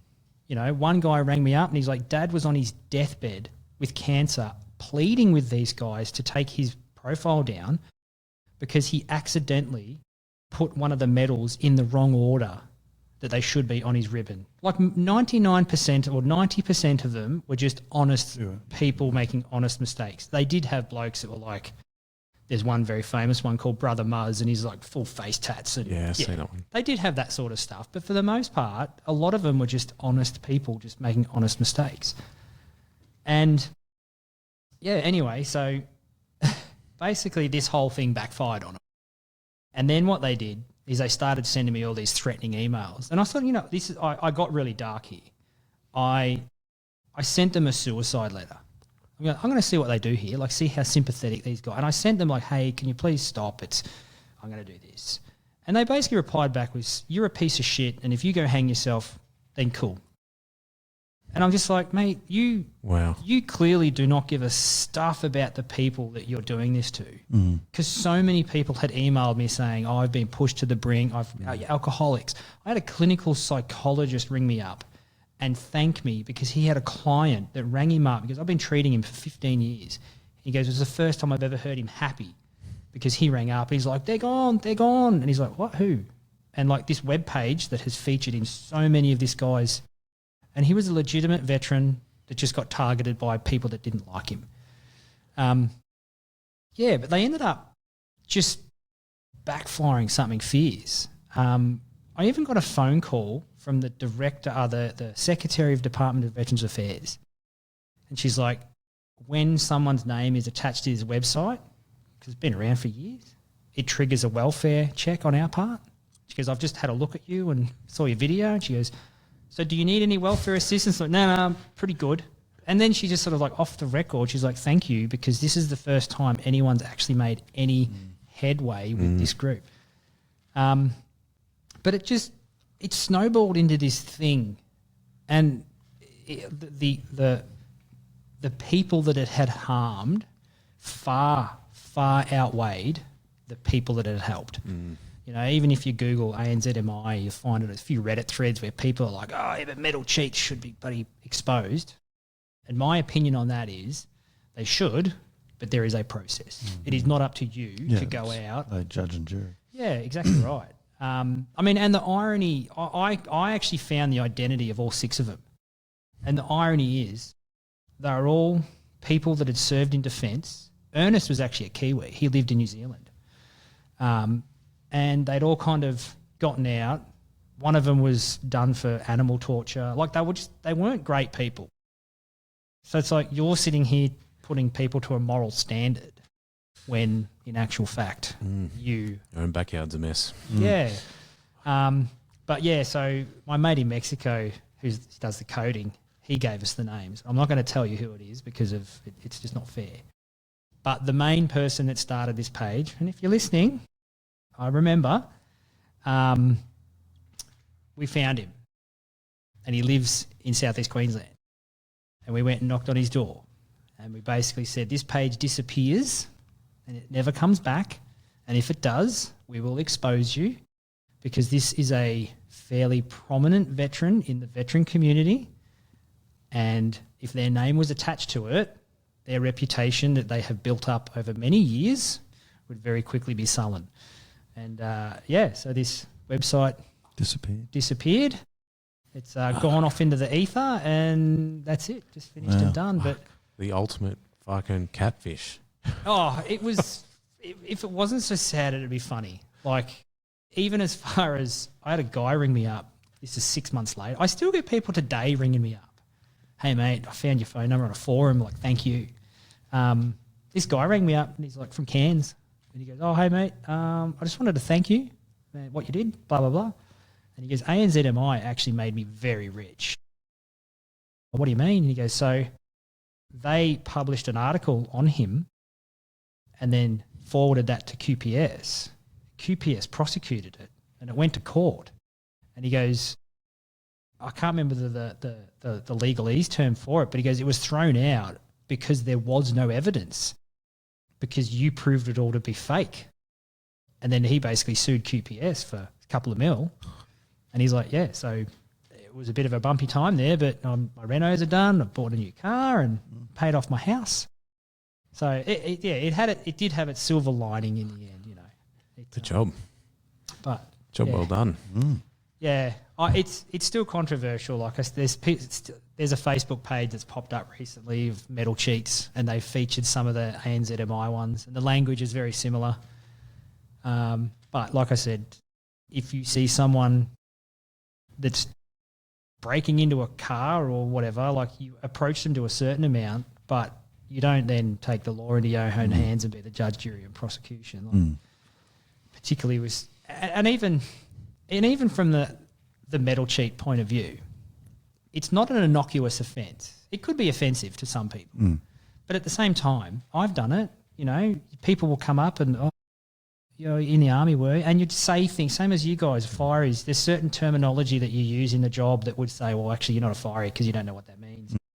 And then you just kind of go, cool, you're a bit of a dickhead. But there's people out there that might have survivor's guilt and feel guilty for not doing their bit. Or there's a lot of psychological, even the crooks that do it, there's a reason that they do it. Like, I'm not saying it's right, but, you know, it's not for them to make an assessment. Especially when you got people that are, like you say, talking suicide and I mean, even their story they wrote about me. So from me submitting hey, Scott May wears this little medallion that's not supposed to be worn in civilian attire, turned into Scott May said he won an award in Iraq when in actual fact he was a plumber in Afghanistan that fixed air conditioning. That was their story on Fuck, it. you'd be busy. Yeah. But it's just like, how did you even get to that conclusion? Like, you know? It's nuts. Like you said, though, I mean, it's not their place to be judge, jury, executioner on this stuff. So, Yeah. well done on sort of Calling them out. Yeah, calling them out on it. It sounds like I said, it was harming far more people than not. So Yeah, I mean, and it took a toll on me too, because like I took a calculated risk. Like my reputation could have been completely sullied. Like if I didn't pull it off, I would have been on that page. You know, so and I was willing to take that risk because I knew deep down if someone said to me, "You're a metal cheat," I'm like, "Well, no, I'm not. Yeah. Here's my service record." But it's everything I did, I left enough breadcrumbs where they could have basically gone, "Hey, sorry, apology," and let it go. I'm just hell bent on. Yeah, they had a preconceived, and I knew from that very first phone call, we're going to pin him to the wall. He's a piece of shit. I'm like, oh, sweet. So this is already determined from me sending a paragraph sentence in a forum. There was enough rope for them to actually not hang themselves. That was a bad analogy, but you know what I mean? Like, but they just, they just got a bit bloodthirsty by the sound of it. Yeah. And well, I mean, the irony in the whole thing is I started Googling who Ernest Bounds was, and I found out who it was. And when he rang me up one day, when he rang me as Scott May, I was like, "Oh, Ernest Bounds." He's like, "Yeah, that's me." I was like, "Oh, that's interesting because you died in France in 1917." And he just went quiet, and I said, "Do you find it particularly ironic that you are pretending to be a veteran whilst having a dig at me for pretending to be a veteran?" Like, it's just, it shit. was insane. Like, it was just, and even like, so when we confronted the ringleader, so Troy actually went to his house first, and it was a bit of a tethered goat kind of, like, we were methodic in how we did it. Troy's like, "Hey, mate, this website's pinning me to the wall. Do you reckon you could help us out? You've got a good reputation in the veteran community. You're like a big endorsement if you could help me." And he invited him into his house. And Troy goes, he opened his laptop and the back end of the website was the first thing that popped up. And he like quickly clicked off it. And then he's like, "Oh, we're birds of a feather. We've got to stick together," and endorsed Troy, wrote an email, sent it to me and Ernest. And Troy's like, literally from the time I left this guy's house and got to the Macca's around the corner, he then sent another email disendorsing him. But what they failed to understand is the IP addresses. So it's like, right-click properties. That email from ANZMI came from the same IP node as this one here from this guy. But it was even formatted the same. Like, you know how old people type emails for some reason? They like to use different size fonts and cap. It's like, mate, it's like you've been doing this for so long that you've become complicit or nobody's ever picked up on it. It was just interesting. Mate, sounds like it would have taken a fair bit of time and energy. It did. It did. And it was, I think this taps into the VicPol part of it. Those sorts of people just kind of want to see the world burn. And I think what motivated me, once they tried to dox me and I had people ringing up saying, "Hey, mate, one bloke rang me up, his brother committed suicide because ANZMI published an article, reported it to DVA. DVA cut off his pension pending investigation, and old mate went and shot himself in the Oh, man. And it's like that one story compiled by, it's. I remember watching a documentary. It's about a lady that investigated a heap of stuff in the church in the 70s, and she ended up like with post-traumatic stress from hearing the stories. Like, I still at this time was at the very early part of my recovery, and I'm like now in too deep to pull back, and you're getting people ringing up thanking you and telling you these horrible stories, and you're just like, there's only one thing is to lean into it And it's either going to be my reputation that gets destroyed or, like it got to the point, like as much as it's a funny story to tell retrospectively, it got to the point I would be having a panic attack, like opening my laptop because I'm just waiting for that, email where they're the next little step in the game. And it was as much as I was being very careful in how I did it, it would have backfired on me something. Still a big risk. Oh, massive. Yeah, 100%. And like you said, compromising if you're going through treatment or whatever and trying to get your own self on track, compromising to that as well. Yeah. And I mean, and even firsthand, watching what it did to a mate of mine, it's like nobody deserves to have that happen to them.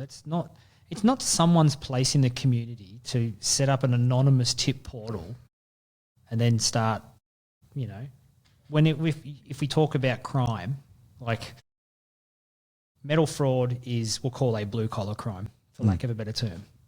It doesn't hurt people other than the people that know what those medals mean. For the most people in the community, that's their, I'm on Anzac Day, I'm wearing fake medals, but it makes them feel good. Cool, whatever. You're being a medal cheat. At the same time, if you find them, you bail them up. Hey, mate, we actually know you're not. And just be the bigger person and kind of leave it at that. And if you are just report it to the police. Yeah.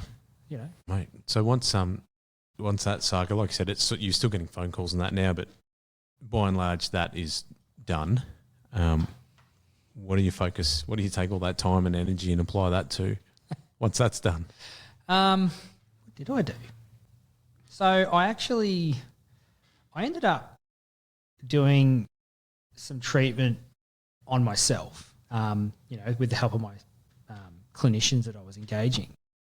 And it sort of got to the point where I was volunteering at the RSL full time, and it was actually a really seamless segue. So RSL is a very backwards organisation. They top heavy people that are kind of a little bit out of touch. It's like we will tell the young people what they want, not listen to what they need. But one of the things we did at the Toowoomba RSL was start up these veteran family camps.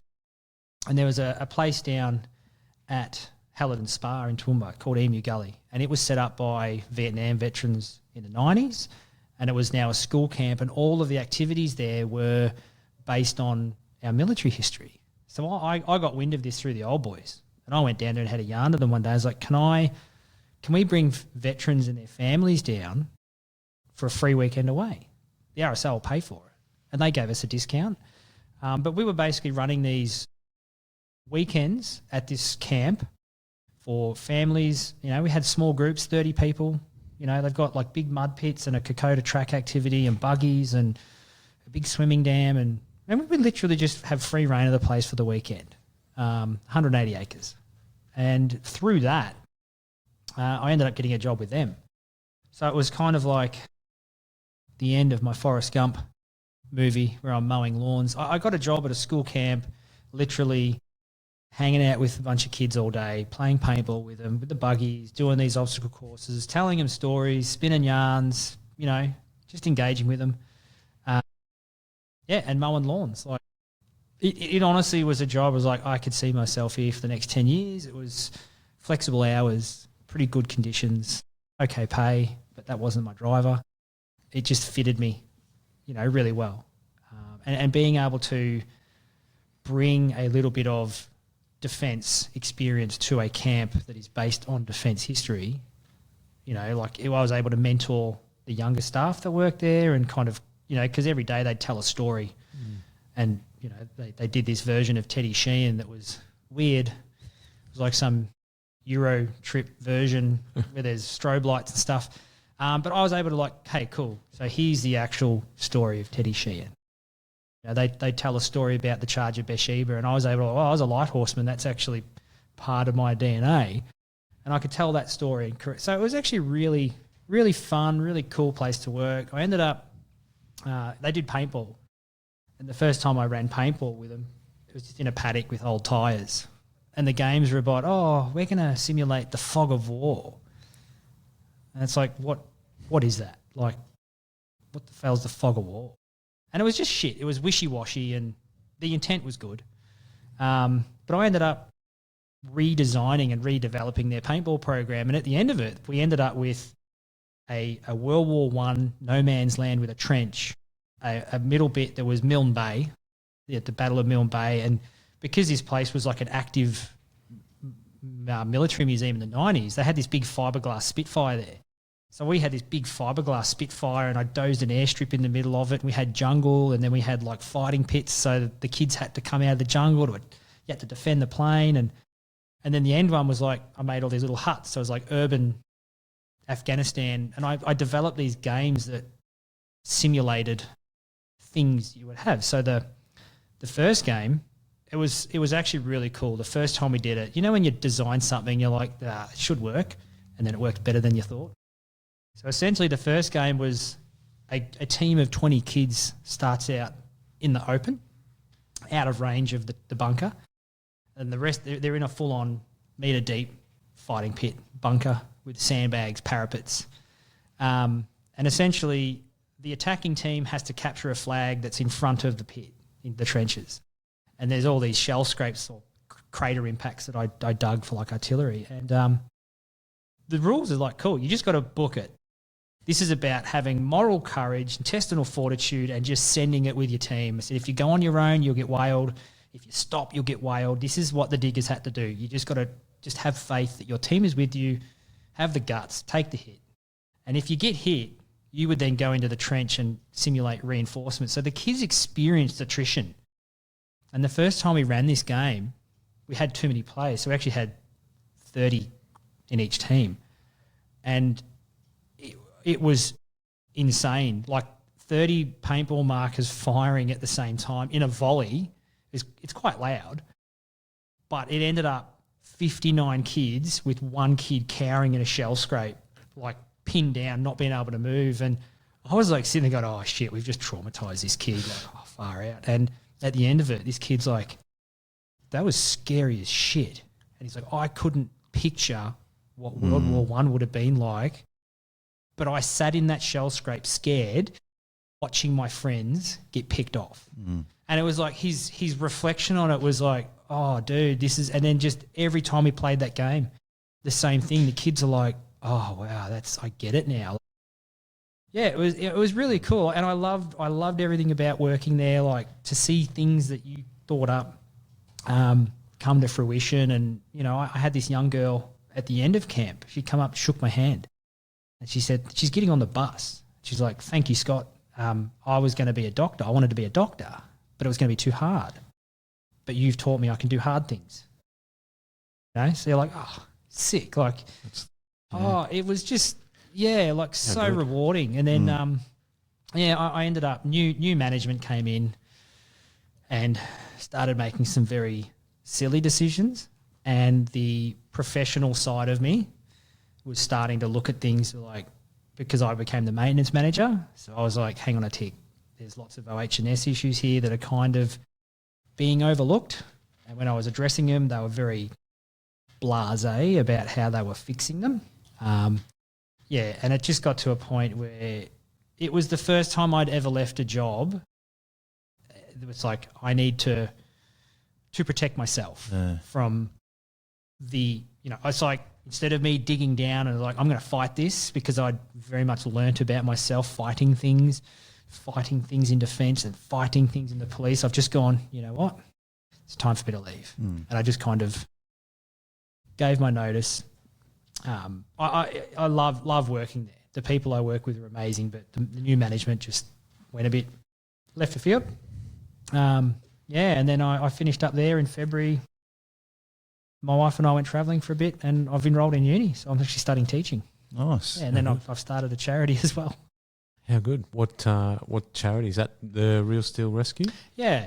Yep. So, that actually stems way back to my formative years. Like I said, I love four-wheel driving camping. So when I had the four-wheel drive shop with young veterans, we'd started that, and I pitched this idea that we buy some ex-Army Land Rovers and we just take people out camping. And the Dandenong RSL were like, there's 30 grand, go buy some Land Rovers. So we did. We had a fleet of 3. And we were literally just going away four-wheel driving and camping. If you don't have a four-wheel drive, jump in that. If you wreck it, oh well, whatever. And it was just cool. Like, people were coming away with this. And then anyway, I ended up buying my shop. And I love symbology. Like, I love the symbology in a lot of stuff. And we had this Land Rover, right? And there was an event called the Outback Challenge. My brother had raced it a few times. And it's basically a 7-day endurance event. And there's no set track. It's all GPS navigation, out in the boondocks, the back of Broken Hill, completely self-reliant. It had been around for years. And I was like, let's take one of these Land Rovers and turn it into a race car. And the symbology in it was, we are going to take something that Defence has deemed past its serviceable life. I'm going to repurpose it. And we turned it into a race car. And it shouldn't have been a race car, 100%. But we did. We put a roll cage in it and big 35, 36-inch tyres and diff locks and an off-the-shelf winch. And the whole idea was to show people that we can take this past a Defence life and reshape it and do something with it. And we did. And we had a workshop night every Thursday. Guys would come into my workshop. We had coppers coming in. That was actually really cool, because around about that time there was a critical incident and the police actually shot a guy, killed him, because he tried to stab, he actually did stab a police officer. But he came in one night and he was like, really like, oh man, I'm just not coping. And someone actually turned around and was like, oh, what, has anything happened? He goes, oh yeah, I was the guy on the news. I had to shoot that kid, 17-year-old. And it was really interesting because everyone just went, oh, that's shit. Yeah, tell us what happened. Oh, yeah, righto. Oh, when I was overseas, this happened. And at the end of the night, I was talking to him and he goes, do you know how refreshing it was that I said that I'd done this and no one fangirled over it? Because he goes, in Vicpol, everyone's like, you're the guy that got a shot off. And it's like, yeah, dude, like that guy over there was SF. He's like, same as me and Cliff, like that similarity but different. But yeah, so we were building this car. We ended up taking it to Broken Hill and racing it in 2017. And that was really cool. That was such a cool experience. So I was driving it. We had a support team come up with us because the Outback Challenge, like I had been forward driving for a long time, done some pretty gnarly tracks and a few smaller races in that. And even I was at some stages shitting myself. It was cool. Like, it was some of the best drive I've ever done. But when we rocked up, an ex-Army Land Rover, we had the donkey in the thoroughbred race. It was, I remember this guy come up and he's, oh, hey, mate, here you go. What do you got here? Oh, it's a 1988 Land Rover Parenti. Oh, what engine's it in it? Oh, it's a 3.8 litre Isuzu 4-cylinder. Done anything to it? Yeah, turbocharged, liquid air, intercooler, blah, blah, blah. How much power's it got? I said, 98 kilowatts at the wheels, which is a Nissan Patrol. And he's like, pretty much looks at me and goes, oh, that's cute. Like, we're talking about cars that have got engines worth more than our whole car. And he's like, 98 kilo. He goes, oh, yeah. He goes, how much torque's it got? I was like, 520 Newton meters in first. Like, we dynoed it. And he's like, holy shit, that thing's a torque machine. But we ended up, that guy, I ended up racing him in the Prologue event. So this was a LSA powered Nissan Patrol, purpose-built race car for this event. It was a friggin' rocket ship against a donkey. And we were lined up in this dry creek bed next to one another. It's night time, there's a crowd, it's the big Prologue stage. And the track merged into one about 100 metres away. And we nearly beat these guys in this stage, because you go out into the desert and you have to find your own waypoints. And there's just a little computer in your car that tells you when you've locked it on. So if you race through it and it doesn't lock on, it doesn't count. And it was very much a tortoise in the hare kind of thing. We were just that slower, But as we've dropped back into the creek line, we kind of had the racing line, but we gave way to them because we were just there for fun. Anyway, we finished the race and these guys get out of the car. I can't remember their names. They're two brothers. And he walks up and he goes, mate, I looked out the driver's window and saw you guys, and I was like, I don't even need to fucking head check when I take off. And he goes, as that track merged into one, the navvy starts screaming at him. And he goes, because I look out the side, he goes, there's this friggin' ex-Army Land Rover, like, keeping up with us. And he goes, and then we're thinking, yeah, we're smashing this stage. We've taken away from it. And he goes, and then you pricks have got the racing line coming back into the creek. I was like, He goes, you could have beaten us because once you're in the creek, it would have been hard for them. He goes, you could have beaten us. And I was like, ah. But like after the prologue, we finished, I think it was like 15th or 16th out of a field of 32 cars. Wow. You know, and it was really cool because, you know, we had tyre troubles and we DNF'd a few stages because of that. Like the tyres just didn't last. But, you know, ABC Radio in Broken Hill got wind that we were looking for tyres, and then through the grapevine we found a set of tyres, and, you know, we missed out. We did the first 3 stages and missed out on the last, the middle ones, but then did the last big one, which is a 200K one. And we finished 4th. You know, like only 2 cars finished the stage. 1 car did it in the DNF time, but we ended up basically, we were the furthest car out and we were about 4th or 5th. You know, we'd broken down. We were on top of this hill in the middle of nowhere with a broken axle and a broken rear axle, and just cooked this dude on a motorbike because the enduro bikes were doing it as well. He's pulled up next to us. We've got the warning on the thing saying you've DNF'd. And like God's country to break down. And this motorbike rider, we had a yarn with him and shared some, you know, redskins and stuff, and limped our way back into we had to find our way back to the road. But basically it was probably about 8, 9 o'clock at night. And, you know, we had to, because the car was broken, we had no spare axles on us. We were like tacking across features and winching up the smallest little hill because we only had 1-wheel drive. And it just turns out my brother, because his engine had blown up in his car, and like you couldn't script this. Like sunset just gone, red desert, like just on dark, crackly comms come over the radio. Jason's like, "Where are you?" I sort of gave him roughly where we were, and there was this, I think it's called Pulamaluka Station. It's an old cattle station. So we were on one side of the hill cresting it, and then I saw my car cresting, and Jason's like, "Is that you on the?" "Yeah, that's us." So we ended up meeting my older brother, and he bought a couple of cans of Bundy. So we're like, "Yeah, sweet." Me and Jai cooked, exhausted, cracked a few Bundys on the side of this track. Well done, good job, boys. And we had to drive probably 80 Ks back to Silverton. Pretty sure we were pissed. And it was night. So we're driving this unroadworthy Land Rover. For legal terms, we weren't pissed, but we were probably tipsy because we'd been dehydrated. But we ended up, we're driving along, we're jubilant, you know, end X kind of thing, like you finish the job, and there's kangaroos everywhere. And Jai, the navvy, he called this kangaroo on the left. "Yeah, mate, seen it." And his mate jumped out from behind a salt bush on the right. And we hit him, and we're like, "Hey, got you, you bastard," like whatever, can't. But it's flicked up under the car and ripped all the electrical harness out. Oh. So we're doing 110 Ks in a car that's an absolute handful on the bitumen in the dark. Like the lights just went out. So we've hit the picks, we pulled up, my older brother nearly, you know, we're on the side of the road trying to pull this kangaroo out, and it was funny. We got the car going again, got lights jerry-rigged because the winch turned on and everything. Like it started pulling all the winch in. But we got back to the pub at Silverton about 9 o'clock at night, and all the other competitors had been back, showered, shaved. The presentation started at 9. And we literally rolled in, parked the car out the front of the Silverton pub, got out of it, walked to the bar in our, you know, what we're wearing, covered in dirt and stuff, and bought a drink. And the blokes are coming up, "Where the fuck are you two been?" "Oh, we were like way out in the boondocks," like, you know.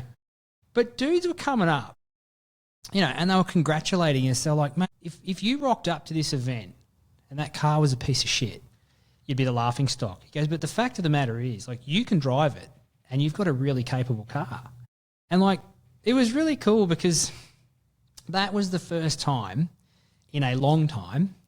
Remember how I said before I joined the police for chasing that rush? That week was that, you know, and it was actually really cool to do it in such a way that was non-confrontational, but at the same time, you still got that buzz, you know, like I distinctly remember one of the stages we did.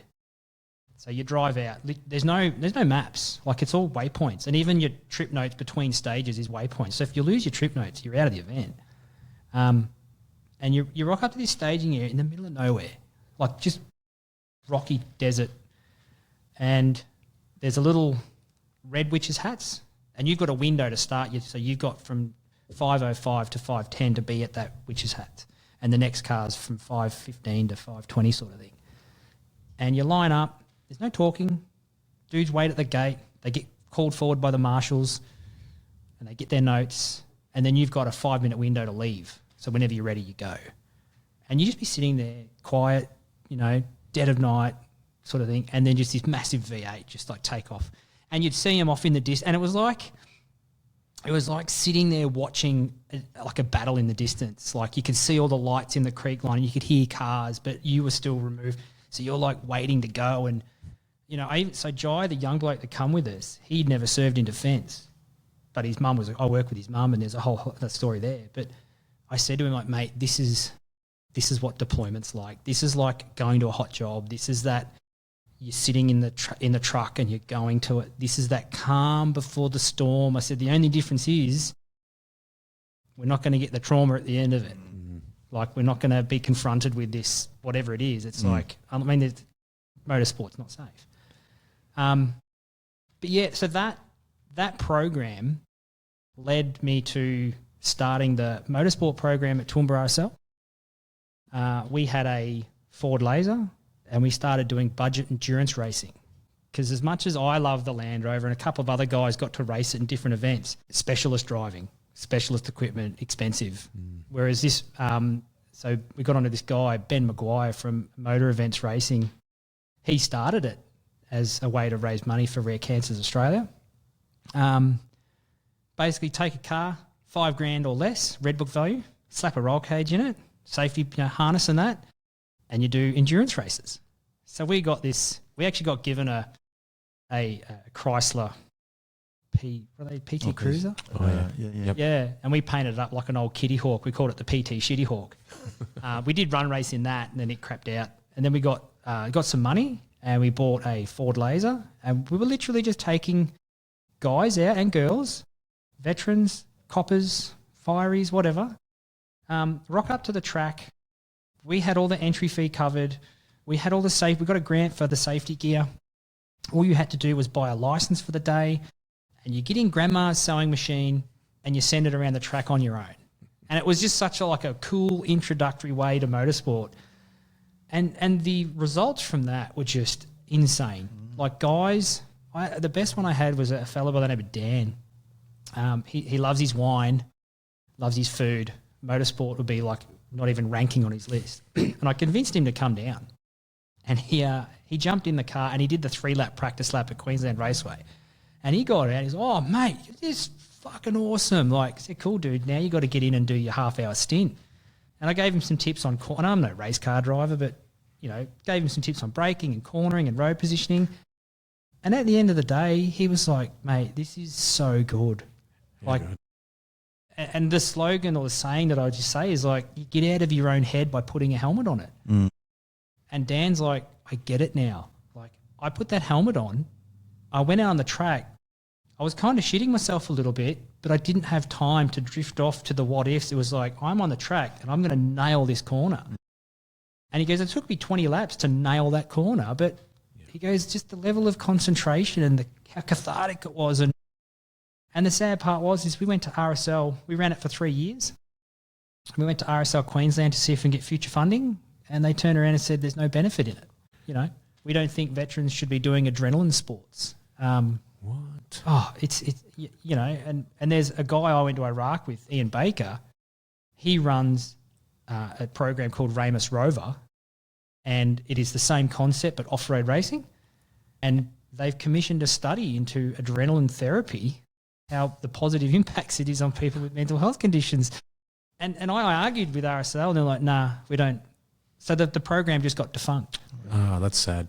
Yeah. Sad. I mean, because, you know, hearing that story about your mate Dan, it's like that's half an hour, like you said, where you have to focus and you have to be present and you have to be out of your own head and looking at what's in front of you, not worrying about what happened in the past, not concerned about the future. It's what's in front of you, and it's that corner.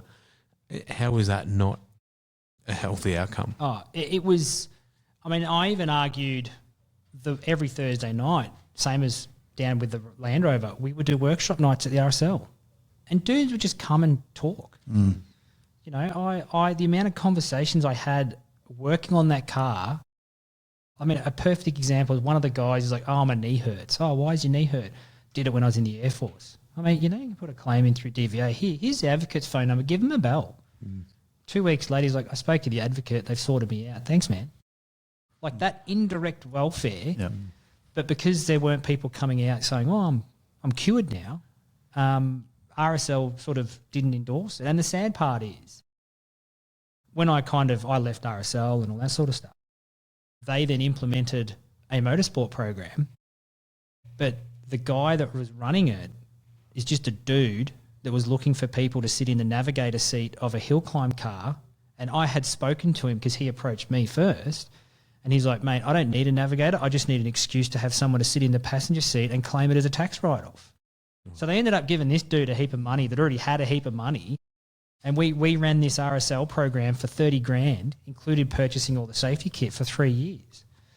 But yeah, then as a result of that, I ended up starting Real Steel Rescue with a mate. Yep. And essentially same concept, but not just for veterans, it's for anyone.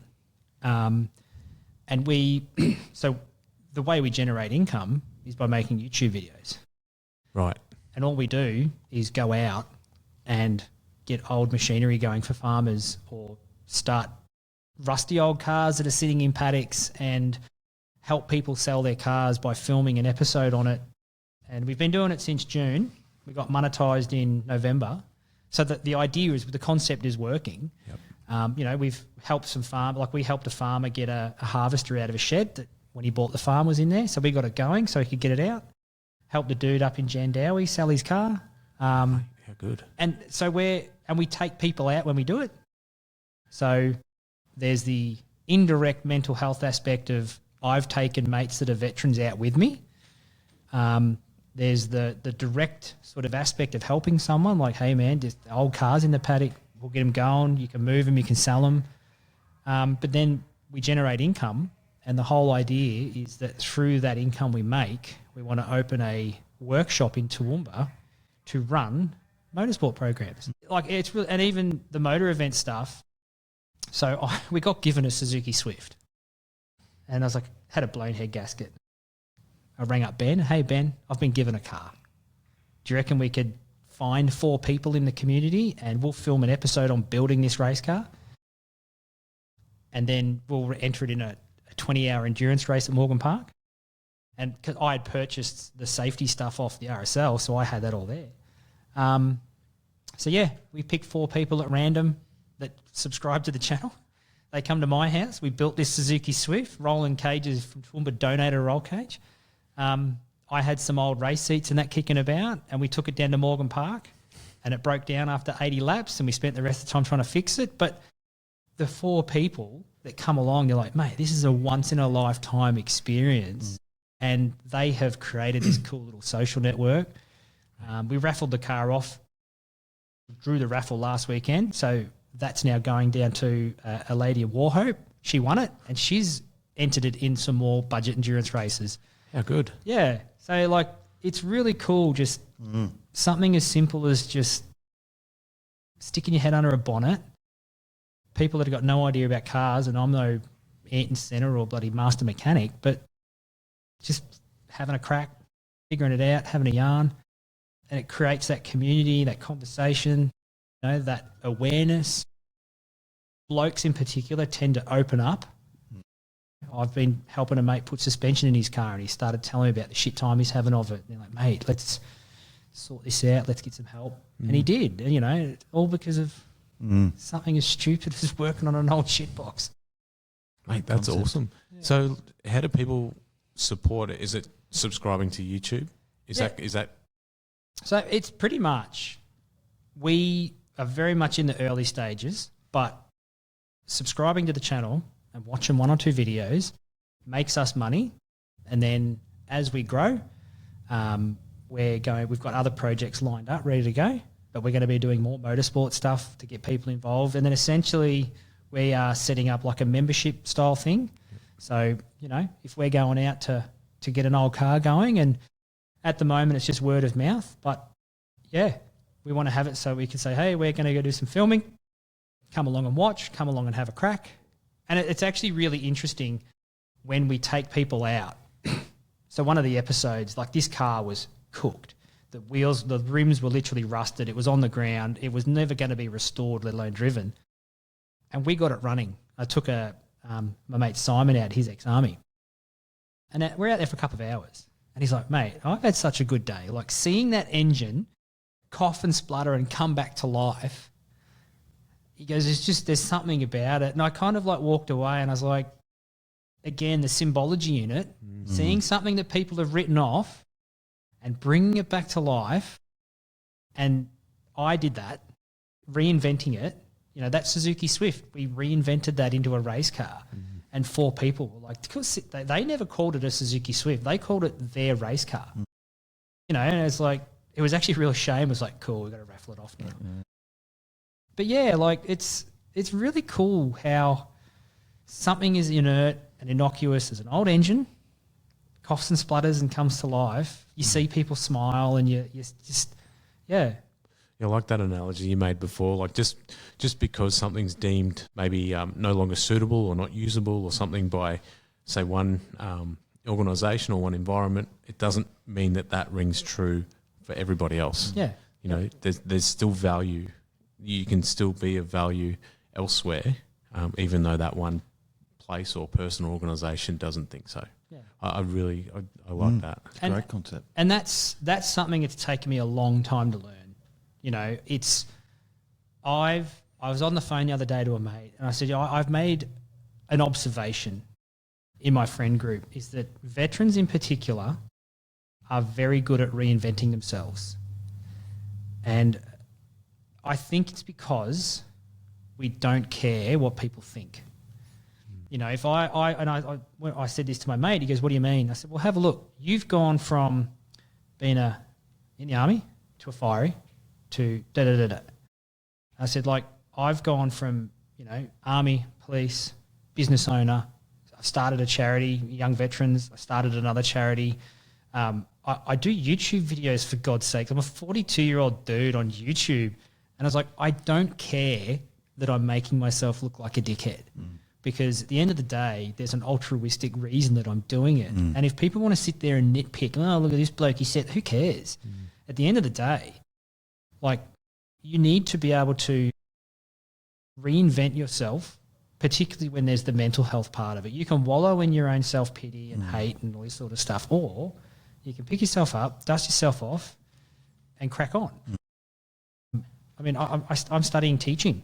I'm going to finish uni when I'm 45, 46, and go teach high school kids. Why am I doing that? Because I need to reinvent myself. Mate, it's cool. Very cool message. Yeah. Very cool message. Yeah, it'd be interesting to see where it goes. And I think that the interesting part of how we came to be a charity as well was that, you know, if we're going to do this, originally the whole YouTube thing was, let's just do it because it's fun. But then we kind of saw the positive impact. And we are a registered charity, got the tax exemption, all that sort of stuff. But one of the things that, so me and we've got a board of, there's three of us, all 3 of us identified was people tend to watch social media and go, oh, that's the perfect example. And if you talk about things that engage guys, men in particular, it's car stuff. What red-blooded dude doesn't like looking at cool cars? And when you start watching TV shows like Top Gear, it's great entertainment. But at the same time, it's unachievable. The average person isn't going to be able to get a Lamborghini and drive through Lithuania or, you know, like, as much as it's cool and it's a great show. So we were like, cool, let's just do this, but we'll do like the poor man's version of, we're going to do things that are achievable. Building a Suzuki Swift into a race car, 100% achievable. Cost $6,000 from woe to go. You know, going out to a paddock with a car battery, some fuel and some basic tools and bringing an old thing back to life, 100% achievable, you know, and it's not hard to do. And that's the whole idea. And then what we want to end up with is a workshop, like a men's shed, but instead of old, I don't mean this in a begrudging way to the men's shed, but instead of old dudes making rocking horses out of wood, it'll be a broad demographic of people building a car. Cars. learning how to service their car. As a young P plater, I had to learn the hard way how to put a coil spring in a car and probably nearly killed myself 4 times in the process. Like, it'd be really cool if there's some young bloke, particularly in this current day and age where things are expensive, teach him how to service his car. Teach him how to put the springs in it. Teach him how to drive it. It's that whole mentor aspect to it as well. Not only does that younger generation get some advantage out of learning those skills and stuff, that they also get that mentorship from that person or that person teaching them how to do it as well. Yeah, yep. And then, the other part of it is we very much look at and try to celebrate our engineering heritage as a country, because we don't have manufacturing anymore. And it's one thing I actually must say is it's really cool. Just this yesterday, actually, I went out to help a guy with a 1967 F700 truck, and it hasn't started in eons. Both of us sat there. He's actually he was a car nut, this dude, and both of us sat there and looked at this thing. Just started, ran, no dramas, and he's like, "Isn't it cool how this thing is Australian built and it just starts like that?" And I was like, every time I've gone out to get these old cars going, they just seem to be willing, I think it's something that we as a society, we don't celebrate what we used to do as a country. And it's like we want to bring that back into it too. It's a multifaceted thing. It's very much new, but at the end of the day, the best thing you can do is like and subscribe. I hate saying that. No, it's an easy thing to do. Yeah. So is it? How do we find the YouTube channel? So just look Real Steel Rescue on YouTube. Yep. We're on Facebook and Instagram. Yeah, basically the more people that support the channel, the more income we generate from a multi-billion-dollar internet organisation, and we can put into opening a workshop for people to come and actually get something positive out of it. How good. Yeah. Mate, we have been going for 3.5 hours, but I have to ask you before we go, was it the Suzuki Swift that the teenager was trying to steal out of your garage? It was my Jeep Gladiator that he was trying to steal, yes. That was not the Friday night that I was expecting. Talk about picking the wrong house. Oh, mate, it was interesting. So what happened? There's a lot of little things that happened in this that I'm glad they kind of panned out that way. The first one being that my wife had just left the house. So she had gone to do something down the footy club as a fundraiser. The second one, I'd literally just kicked my 2 young blokes off the TV in the front room. So they've only got an hour a day on the PlayStation, and their time was up, so I'd kicked them off and I said, go do something else. And they'd gone to the back of the house and were watching TV. So 4:30 Friday afternoon, Friday the 13th, funnily enough. I had my back to the front door. We've got a big long hallway, and I was talking to my 2 boys because they decided to go from the front room TV to the back room TV because that's different. And I heard the door slam, and I thought it was the wind, and I walked outside, and our garage door must have blown back up in the wind, or because Lana had only just left. Anyway, there's this red Honda Jazz parked in my driveway, pointing back down. I've got a big, long, steep driveway, and it was orientated back down my drive. And I've walked up, and it was weird because you drop into old habits straight away. Like, my spidey senses were tingling, and I'm like, this isn't because the back was all smashed in, the door was open. So I'm like scanning around for someone because it's and I've walked up and I've tried to take the keys out of the car. It's just something I used to do when I found abandoned cars, take the keys out in case, couldn't get the keys out. So I just jammed the steering lock on, and then I still had my hand on the keys, but I could still hear an engine running. I was like, what's going on here? And then I looked across. So my car was parked 90 degrees to this Jazz, about 5 metres away. And I saw the brake lights on my Jeep Gladiator turn on, and then I saw a head, and then my brain computed that the engine noise I'm hearing is my Jeep. So I booked it around to the driver's door, and the Jeep engages park when you pop the door on them. So he didn't have the presence of mind to lock the doors.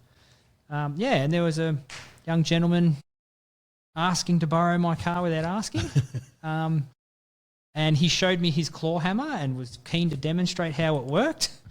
And basically, like that was, I found out later, his MO was to threaten people with a claw hammer. And I just went off script for him and dragged him out of the car.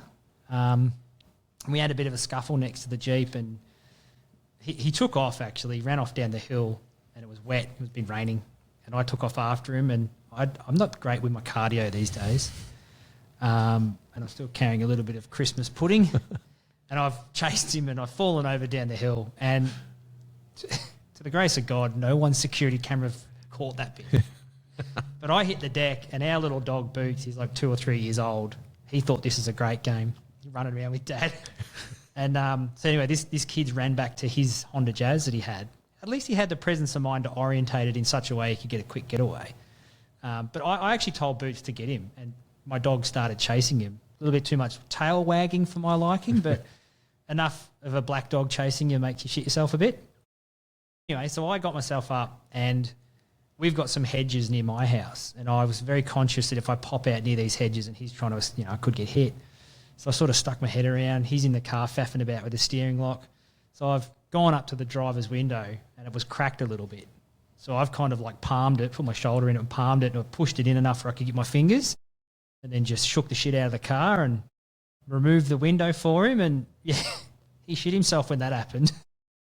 Yeah, and then we sort of started scuffling over the keys, and he consciously put the vehicle in drive, and basically was like, "Cop this." Then he actually threatened me, put it in gear, and it's actually interesting. I said at the start, I've got this ability where I can remain a bit focused. Yeah, so I was cognitively like, sweet, I'm not going down my driveway. So I ended up grabbing the steering wheel, and we drove into my hedge. And I knew that the hedge would stop him. You can't tell my family friend this, don't tell anyone. But I'd borrowed a ute off a mate, and I left the handbrake off one night. And I came out the next morning, and it was in the hedge. So I knew the car would hold the weight. Yeah. Anyway, and then he put it in reverse, and we ended up reversing up, and we wiped out the side of my Jeep, which had only just been fixed not long from another not-at-fault accident. And then we ended up, the car was wedged between my car and my house.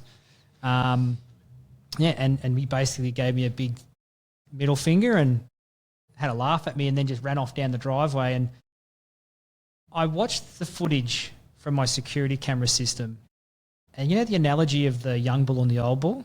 Yep. I even said to the coppers, if that was me at 25, I would have been reacting completely different. But my neighbour actually put it the best, because she saw it in the news, and she goes, "You just look like you were pissed off because he's inconvenienced you." And I was like, well, I was walking, and so my young bloke, Ollie, came out, and I was actually giving instructions to Ollie, like, call the police, mate, do this. And then once Ollie had computed, because he's only 11 and he's freaking out, and Dad's blew him with some dude in the front yard, and there's a car parked in the shed. I ended up chasing him into the neighbour's yard, and I cornered him, and he sort of pretended to give up and then tried to jump a fence. Now he turned around to check out his handiwork, thinking that the overweight, middle-aged white dude wasn't going to be chasing him. And I landed right behind him and kind of big bear hug and grabbed him on the ground, and basically effected an arrest there. Yeah, and even that, like, I've never really met my neighbours, so I'm yelling police, right? I'm like, someone call the police, as I'm blowing with this dude. And my young bloke later on goes, I thought you were yelling because I left my bike out. So he was kind of a bit sheepish. He's like, shit, I'm going to get yelled at by Dad. And so I've never met my neighbours. I'm on the ground with a guy on his guts in a bit of a submission hold. And I can't remember her name, Janine, I think it is. She's like at the kitchen window. Who are you? What do you want? I just called the fucking police. And then her husband pops out from the shed. And I later on found out he was on the phone to his brother. And he's like, hang on, mate, I've got to call you back. Something's happening. So he walks out, I'm like, mate, can you call 000? And he goes, what do I say? And I was like, give us the phone here. So I'm on the ground holding this dude. Sort of, I was over him but not on him. And on the phone to the operator, and I was like, I got one in custody, but he, young male, can you just, this is what he's done. And he upgraded it to a robbery, so they'd go lights and sirens. But coincidentally, the house, and this is another unfortunate thing for him, the house that I bailed him up on, their daughter is a copper in Toowoomba, and she was on shift.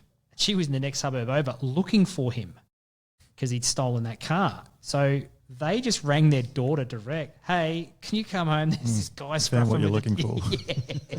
So it was really funny kind of roundabout way, but yeah, it's You picked the wrong bloody house, that's for sure.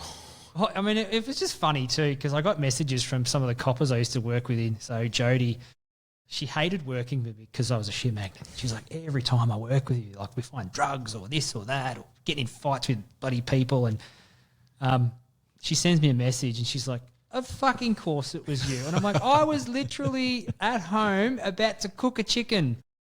It found me. Like I didn't seek it out. Yeah. I was just like, it was delivered to my door.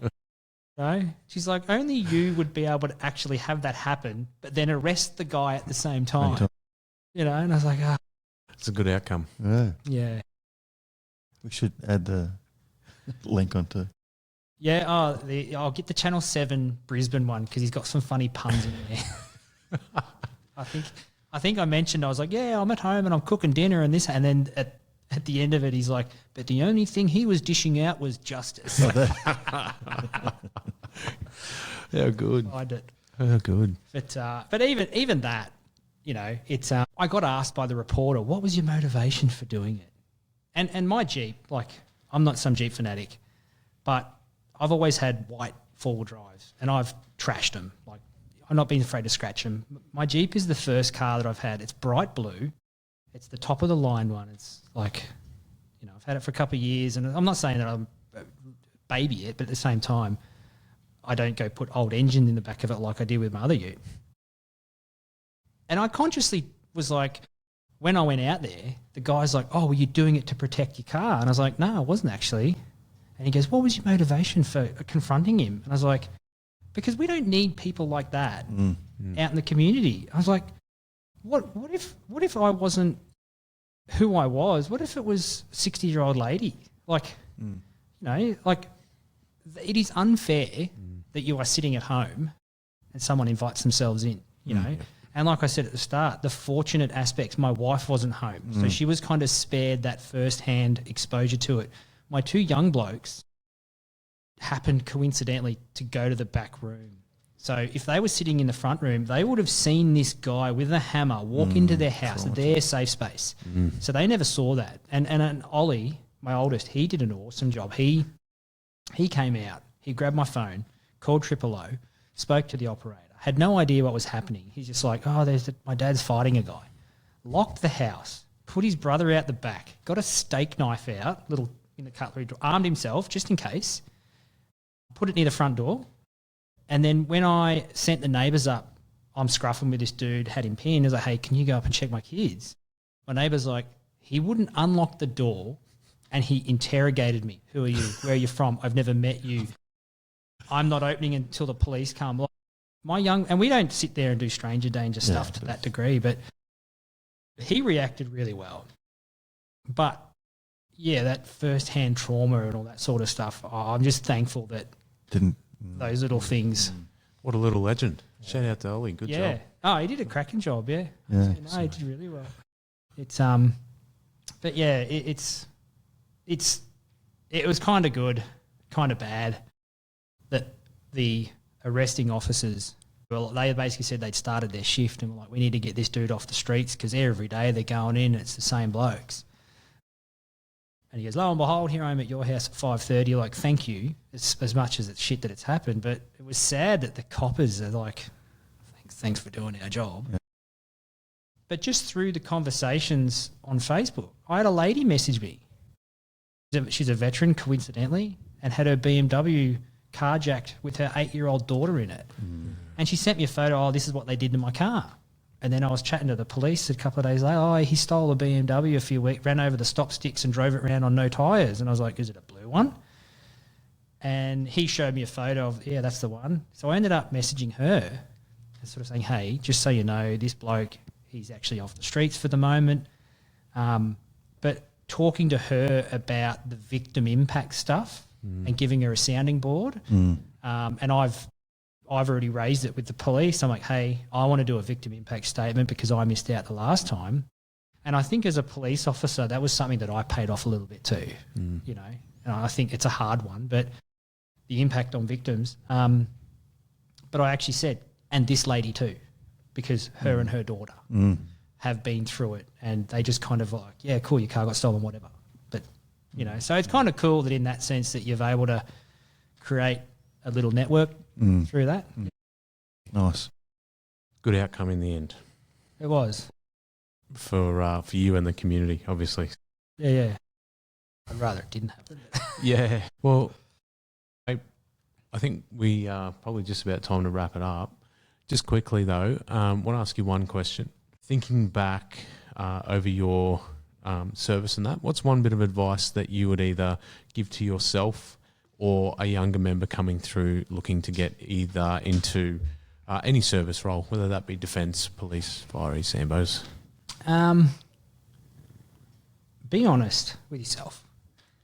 I think too many people, particularly young blokes, we put up this false bravado, and that's just a maturity thing. But just coincidentally, I was talking about this with a mate on the phone on the way down. I remember coming home from Afghanistan, talking to one of the older guys in my troop. He would have been my age back then. And he said to me, when you go in to do your post-deployment screen, be honest with yourself. Because if you're not, it'll come back to haunt you. And he goes, look at all these people walking in. They're going in, yeah, I'm good, no worries. And Gutty was in there for like half an hour. And I am so glad that I listened to that bit of advice, because that is what ultimately saved me 15 years later. The ability to be honest and go, hang on a tick, I identified this. The sad part is that I identified it 15 years ago but didn't action it because I was ignorant and a little bit full of ego and all the other sort of stuff. But the best bit of advice to anyone that is looking at joining the army or defence or emergency services is do the job, do it well, but be honest with yourself. If you go to a critical incident, be honest with yourself at the end of it. When your boss says to you, are you okay? And you're not, just tell them. Because at the end of the day, some of the stuff you see, particularly in a policing, fireys, ambulance role, day to day is not normal. And if you don't talk about it, then you just bottle it up, and then 10, 15 years, it'll catch up. It's like a big boulder that's constantly rolling behind you and you're just trying to outrun it. You'll run out of breath soon and that boulder won't. So you need to actually just be cognizant to talk about that sort of stuff. It's awesome, mate. Really good advice. Awesome advice, yeah. Mate, thank you so much for thank you for your service. Thank you both you know, within defence, police, and then the work that you've done afterwards too through RSL, numerous charities, stuff like that. Vigilantism for the local community. We can't forget that. But honestly, mate, thank you so much for that, and you continue to do it too. So huge thanks for that, and then also for your time today, mate. Yeah. Really, really appreciate Much it. appreciated. Nah, that's all right, guys. It was a pleasure. So good. Thanks, mate. Thanks for listening. If you've enjoyed this episode, please show your support by subscribing, liking and rating the podcast on your listening and social media platforms. We are always looking to improve what we do. If you have feedback, suggestions for further guests, topics, or would like to be a guest yourself, please contact us via Instagram.